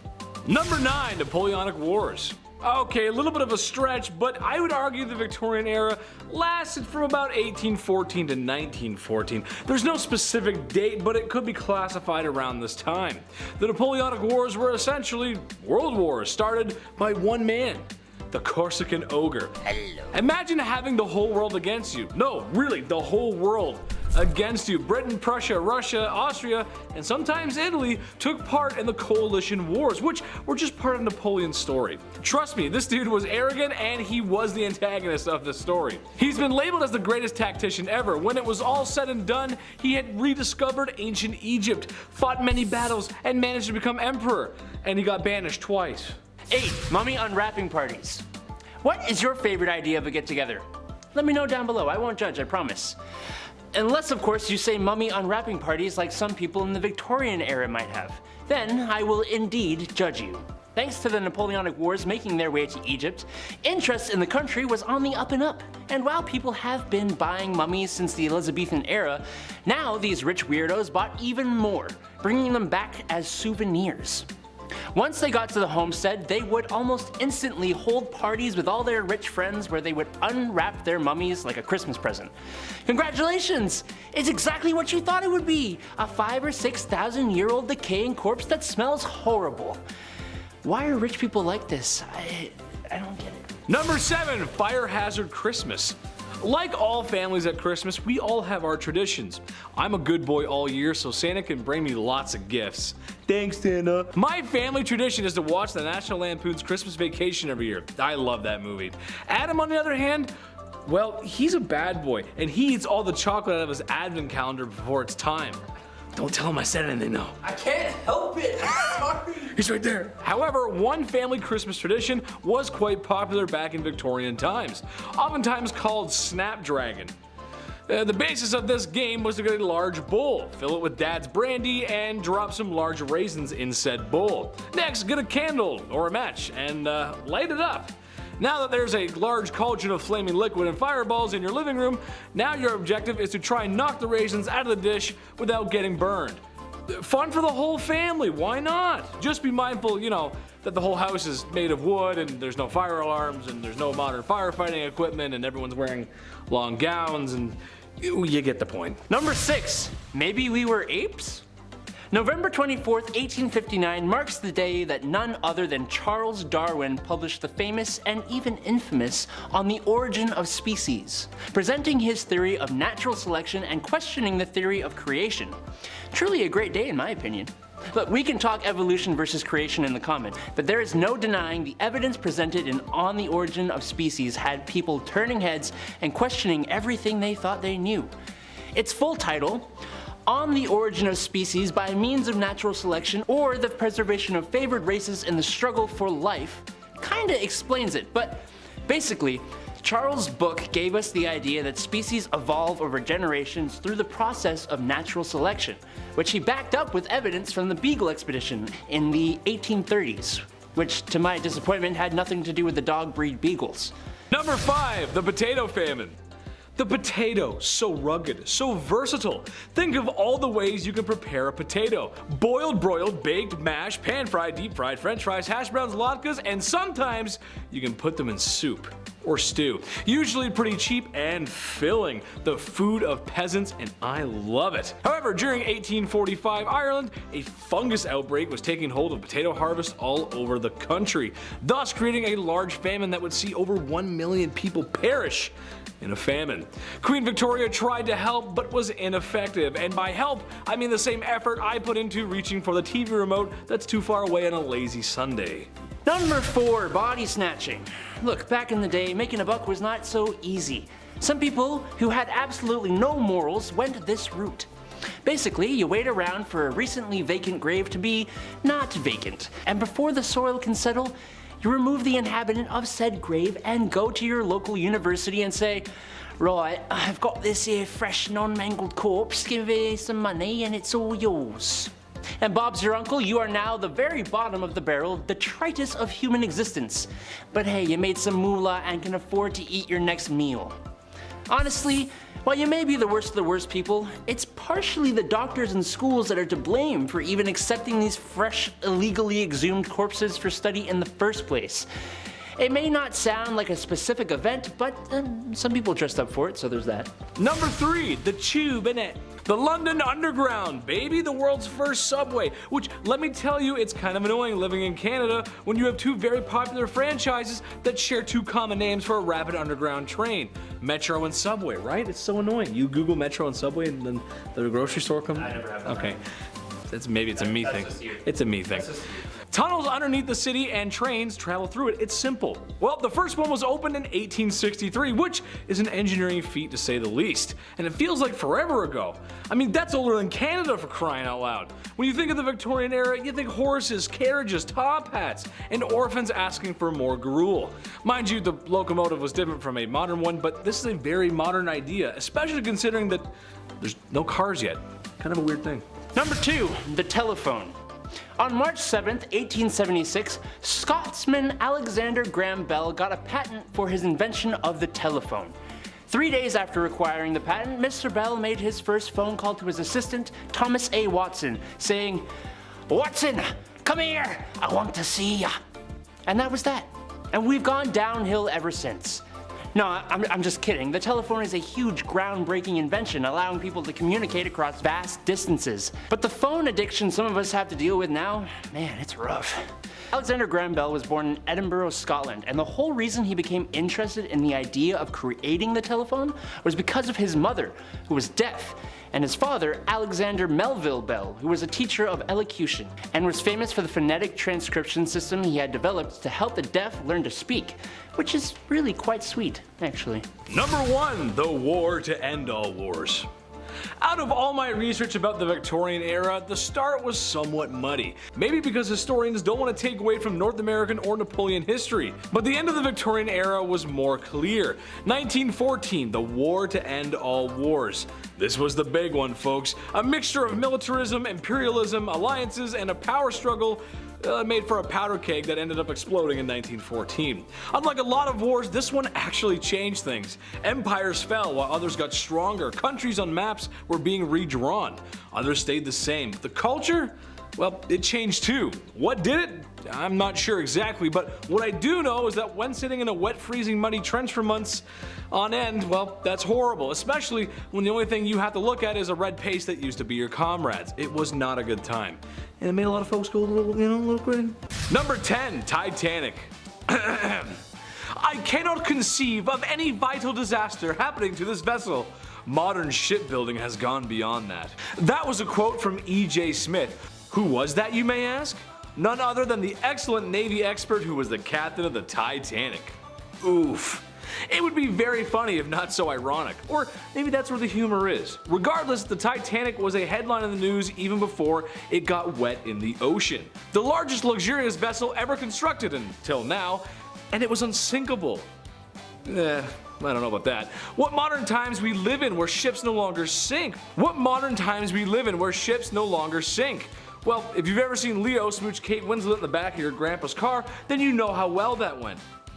The Titanic rests 13,000 feet below the ocean, not too far from the rock bite. That's Newfoundland. Number 9, Chernobyl. If you've seen the HBO miniseries Chernobyl, then you have a very good understanding of just how terrifying this is. Chernobyl is the site of the Soviet nuclear power plant that in April of 1986 had a serious accident due to a flawed reactor design and staff that didn't really get the best training. The accident itself was explained really well in the show and at the trial that took place, but it resulted in a steam explosion and fires that released 5% of the radioactive core into the environment. The explosion ended 2 workers' lives, with acute radiation poisoning affecting a confirmed 123 people and ending 28 of those people's lives as well. Around 5,000 cases of thyroid cancer with 15 fatal incidents were probably caused by the radioactive iodine fallout. Look, it was not good, It was scary. And what was potentially even scarier was the way people tried to cover it up. Number 8, Berlin Wall. Mr. Gorbachev, tear down that wall. For the younger audience that doesn't know, let me break it down for you. After World War II ended, relations between the West and the Soviet Union broke down, to the point of global destruction. Germany, having lost to all parties during the war, got split up, capitalist and communist. Trouble is, people living on the capitalist side were just living better, so people began flocking over to the better side. The communist government decided to build a big bad grey depressing wall, monitored by guards with orders to open fire if someone tried getting across with the proper documentation or reasoning. This went on for a few decades until one day in 1990 when the border crossing's red tape was cut and the wall began to come down brick by brick.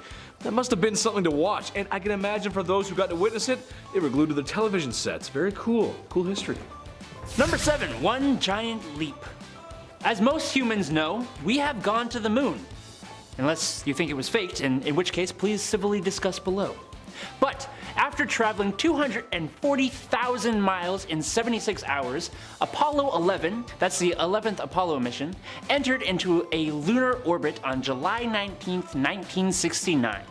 On July 20th, 1969, two men, American astronauts Neil Armstrong and Edwin Buzz Aldrin, touched down for the first time in the history of the Earth on the surface of our moon. And then 6 hours later, they left their craft and stepped out onto the surface. They left a plaque and some footprints, erected some flags, ran some tests, bada bing, bada boom, and then they hopped back in the craft, had a little sleep, and departed on July 21st at 1:54 p.m. Earth time.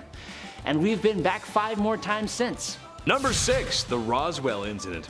The Roswell Incident used to be the biggest event to ever happen in New Mexico history. Now it's being shadowed by a bald chemistry teacher, his science enthusiastic student, and a slimy lawyer. Who would have known? Well, for the second most eventful event to ever come out of New Mexico was the Roswell Incident. A mysterious flying object, other known as a UFO, crashed into the desert. Naturally, in the 1940s era US military, they kept secrets, the same way your mom holds on to family tea. Seriously, ask her about that one family member. She's gonna tell you something you don't want to know. This secrecy quickly spread rumors of it being an alien from outer space. Well, it wasn't until the 90s that this incident was officially declassified and declared to be nothing more than a weather balloon. Or at least that's what we were told. This didn't stop the town of Roswell, New Mexico, however, from adopting this alien rumor into the town's very fabric. To this day, the little green man can be found in Roswell as sort of a tourist attraction. Every town needs something. Take me to your weeder. Take me to your weeder. Number 5, Private Warbear. It wasn't just members of the human species who took part in WW2. No sir, mules, dogs, pigeons, horses, bears. Bears? Soldiers in Poland had come across a bear cub on the side of the road whose mother had been unfortunately removed from this world by hunters. One of these soldiers decided he was going to raise the cub as his own and named him Wojtek. Wojtek was trained by this soldier and a civilian, and eventually he was even enlisted in the Polish army so that he could legally come aboard a British transport ship. Fortunately, he didn't actually do any fighting, but he was given his own paybook, serial number, and the rank of private. He would bunk up with other soldiers, loved beer and cigarettes, and helped transport supplies including heavy boxes of ammunition. Nice. Number 4, Rough Riders. Okay, think about the toughest guy you know. Maybe it's your dad, maybe it's your uncle, maybe it's you. Maybe it's me. No matter who it is, I bet they aren't as tough as Teddy Roosevelt, the 26th President of the United States. He was well known for being a man who enjoyed nature, the explorer's man, if you will. Safari hunter, Nobel Peace Prize winner, soldier, and a big booster for the National Park System. The man did it all, but did you know that during a speech in 1912, President Roosevelt was shot? Gasp. Now before I tell you what happened next, I want you to take a guess what happened next. Did he A, drop to the ground and perish, or B, the assassin was a lousy shot and missed, giving the president a chance to return fire? What's your answer? Type down below. Well, the answer was secret option C. I got you. He was shot and showed the crowd that he was. And then he said, I can no longer make a long speech because I have been shot, where he then continued to deliver an 82-minute speech. What a man. Number 3, Pepsi Army. Did you know that the company Pepsi actually had the world's 6th largest military for a brief moment in time? Okay, so basically what happened is that Pepsi realized that they were inferior to Coca-Cola, and so they installed AI into their Pepsi cans worldwide, creating an autonomous army of soda cans. No, that's not what happened, you goof. Actually, in 1959, at an American exhibition, PepsiCo tried to prove the great concept of capitalism. Pepsi actually did a pretty good job. But the cash of the Soviet Union wasn't really accepted all over. So, instead, the Soviets traded submarines, military ships, and a lot of vodka for tons and tons and tons of Pepsi. Enough that Pepsi ranked 6th among the world's military powers until it sold all of that. Number 2, Emu War. Australia, land of sun, beaches, and spiders that got too buff. Too much for me. But today, we're talking about my friends from down under. Shout out to the Aussies. Chetty loves you. But we gotta talk about the Emu War, guys. What the heck was going on there? In a nutshell, emus were causing havoc in Australia's agriculture sector and destroying farms at an alarming rate. So the government said, "Right then, take it easy and get rid of the buggers." A couple of soldiers were given large automatic weapons to deal with the pests. Well, it didn't turn out very well, as the emus just didn't seem to want to eat the bullets. Can you blame them? I can't. One Australian politician jested that the emus should be given medals for their bravery. In the end, the emus won. Number 1. Free falling. 50 years ago, on January 26, 1972, Vesna Volovi, a flight attendant from Serbia who worked for the Yugoslavian airline JAT, got on board JAT Flight 367 to Copenhagen. Also on board that flight, unfortunately, was a device inside a briefcase that went boom over Czechoslovakia. While everyone else on board did not survive, Miss Volovic was stuck inside the shattered fuselage by a food cart as the plane and Vesna fell 33,000 feet. Thankfully, there were trees to break the fall and snow to cushion the landing near a small Czech village. But Vesna still suffered a skull fracture, broken legs, 3 broken vertebrae, she was temporarily paralyzed from the waist down, and put in a coma, leaving her with no memory of the flight or her descent. While there was some skepticism about the way the flight went down, she still received a Guinness World Record for the longest survived fall without a parachute. So that makes up for everything, right? Yeah. Number 10, the Spanish Inquisition. Ah, yes. The Spanish Inquisition, the process of combating heresy, or as I like to call it, people not agreeing with you. See, when someone doesn't agree with me, I'll try my best to convince them otherwise. Or I'll just, I don't know, carry on living my life because what they believe is not my business. But not in Spain from 1478 to 1834, no sir. Here we have a guy called the Grand Inquisitor who was the head of the Inquisition in Spain. He was empowered by the Vatican to deal with heretics, however he deemed worthy, which seemed to be fire because there were over 2,000 burning at the stakes. More than 160,000 Jews were expelled from Spain, and those who remained, along with a heck of a lot of Muslims, were forced to convert. I could go on about how bad it was, but I got 9 other points to write here. Number 9, Ottomans stole my baby. How do you create a loyal army when a bunch of your subjects don't really trust or like you very much? You go the old First Order in the new Star Wars trilogy route, and you steal children and brainwash them. Duh. If you were a Christian family living in the Ottoman-controlled Balkans, Anatolia, or the Caucasus, you had to pay the blood tax. That means every 4 or 5 years, your Ottoman overlords would come along and take a male child under the age of 2 to be converted to Islam, and then educated as soldiers to serve in the Janissary. But hey, to make up for your forced brainwashing and enrollment in the military, you were paid, and you did get preferential treatment because, I mean, you don't even remember being not an Ottoman. Kinda messed up that you were used to fight against the same Christians who brought you into this world though. Number 8. Ottomans need to chill. The Ottomans were kind of the worst. Now, yes, that point of view was bolstered by the Christian parts of the world, so we can imagine they were a little biased. But when you're known for slaughtering humans to get things done, then yeah, you aren't going to be the first person invited to family dinner, you know? 2 great examples of Ottomans just going that extra mile would be in 1480 when they de-lifed the city of Otranto in Italy for not converting to Islam, and in 1571 when they took the city of Famagusta and made sure every Christian who lived there didn't see the following day. The Ottoman commander did some lovely things to the Venetian commander. He said, got your nose, and ears, gave him an unwanted ride around the city and presented him as a trophy to his sultan. This definitely provoked some Christian clapbacks though. Just take a look at the guy called Vlad the Impaler. Number 7. Christians need to chill too. Oh, did you think the Ottomans were the only ones out here committing atrocities?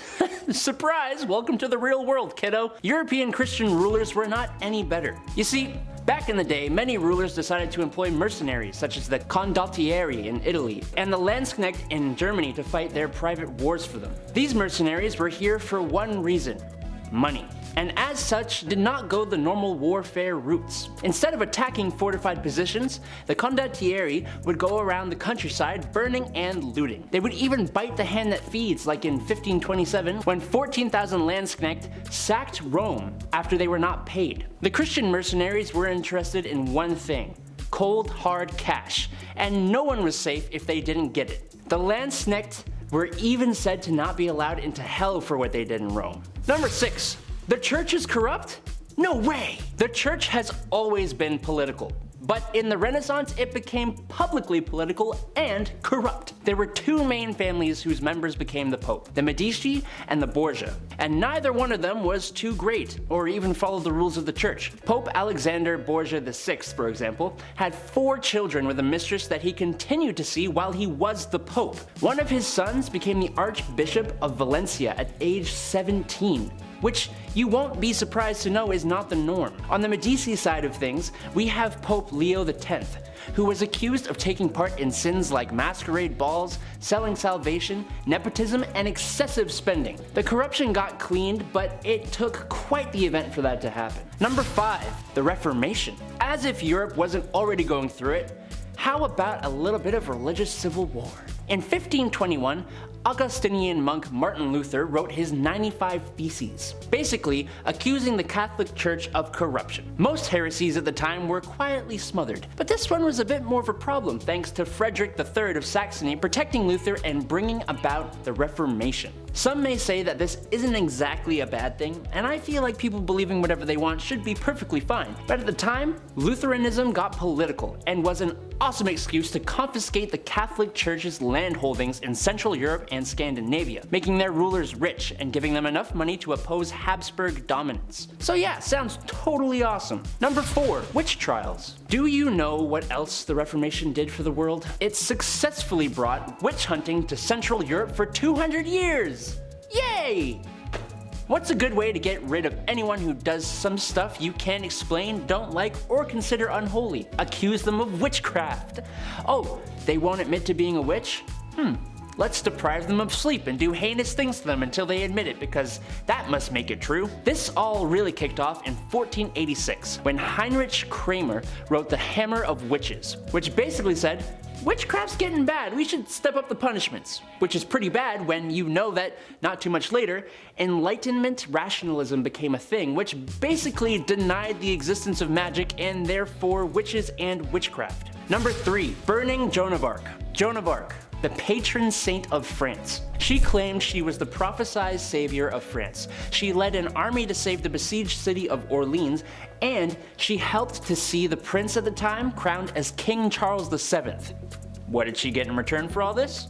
She was captured by the Anglo-Burgundians and put on trial for 70 different charges, including witchcraft, heresy, and dressing like a man. And after a year of captivity, she was forced to sign a confession that she had never received divine guidance like she had claimed. If all that wasn't bad enough, on the 30th of May in 1431, at the age of 19, she was burned at the stake in the marketplace of Rouen. Luckily, 20 years after her death, Charles VII would get her name cleared, and in 1902, Pope Benedict XV canonized her. Number 2, pirates. While Europe wasn't exactly a very stable place, it was an incredibly wealthy place. And where there is wealth, there are people who make it their goal to forcefully take that wealth. That's right, pirates. North African pirates frequently targeted Catholic Italy, Spain, and Malta in search of captives to sell in Ottoman markets. Harridan Barbarossa and his brother Ursa Ali achieved notoriety in the Mediterranean for sacking the Balearic Islands, robbing Spanish treasure ships,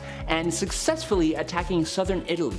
Christian states such as the Knights of Malta also captured people by raiding Muslim shipping routes and ports. None of this was particularly great for anyone. Captured men were held for ransom or used and sold as labor, but as always seems to be the case, and as I'm sure you can imagine, captured women got the worst of it. Number 1. The bubonic plague. To top our lovely list of happenings, we have a lovely little thing called the bubonic plague. The Black Death ran rampant all over Europe, being carried on fleas that traveled on rodents from roughly 1350 to 1450. This wasn't anything like the pandemic we're dealing with today. This sickness was almost always fatal, and it took out like half of the population of Europe. Since the disease was worse in big cities, which makes sense, the best solution was to move out into the country. That's great, but the only people that could do that were the ones who were wealthy enough to afford it. As you can imagine, the massive loss of life did not bode too well for the economy either. A huge chunk of consumer population just didn't exist anymore. After the plague had pretty much gone away, there was a steep rise in population, think like baby boomers,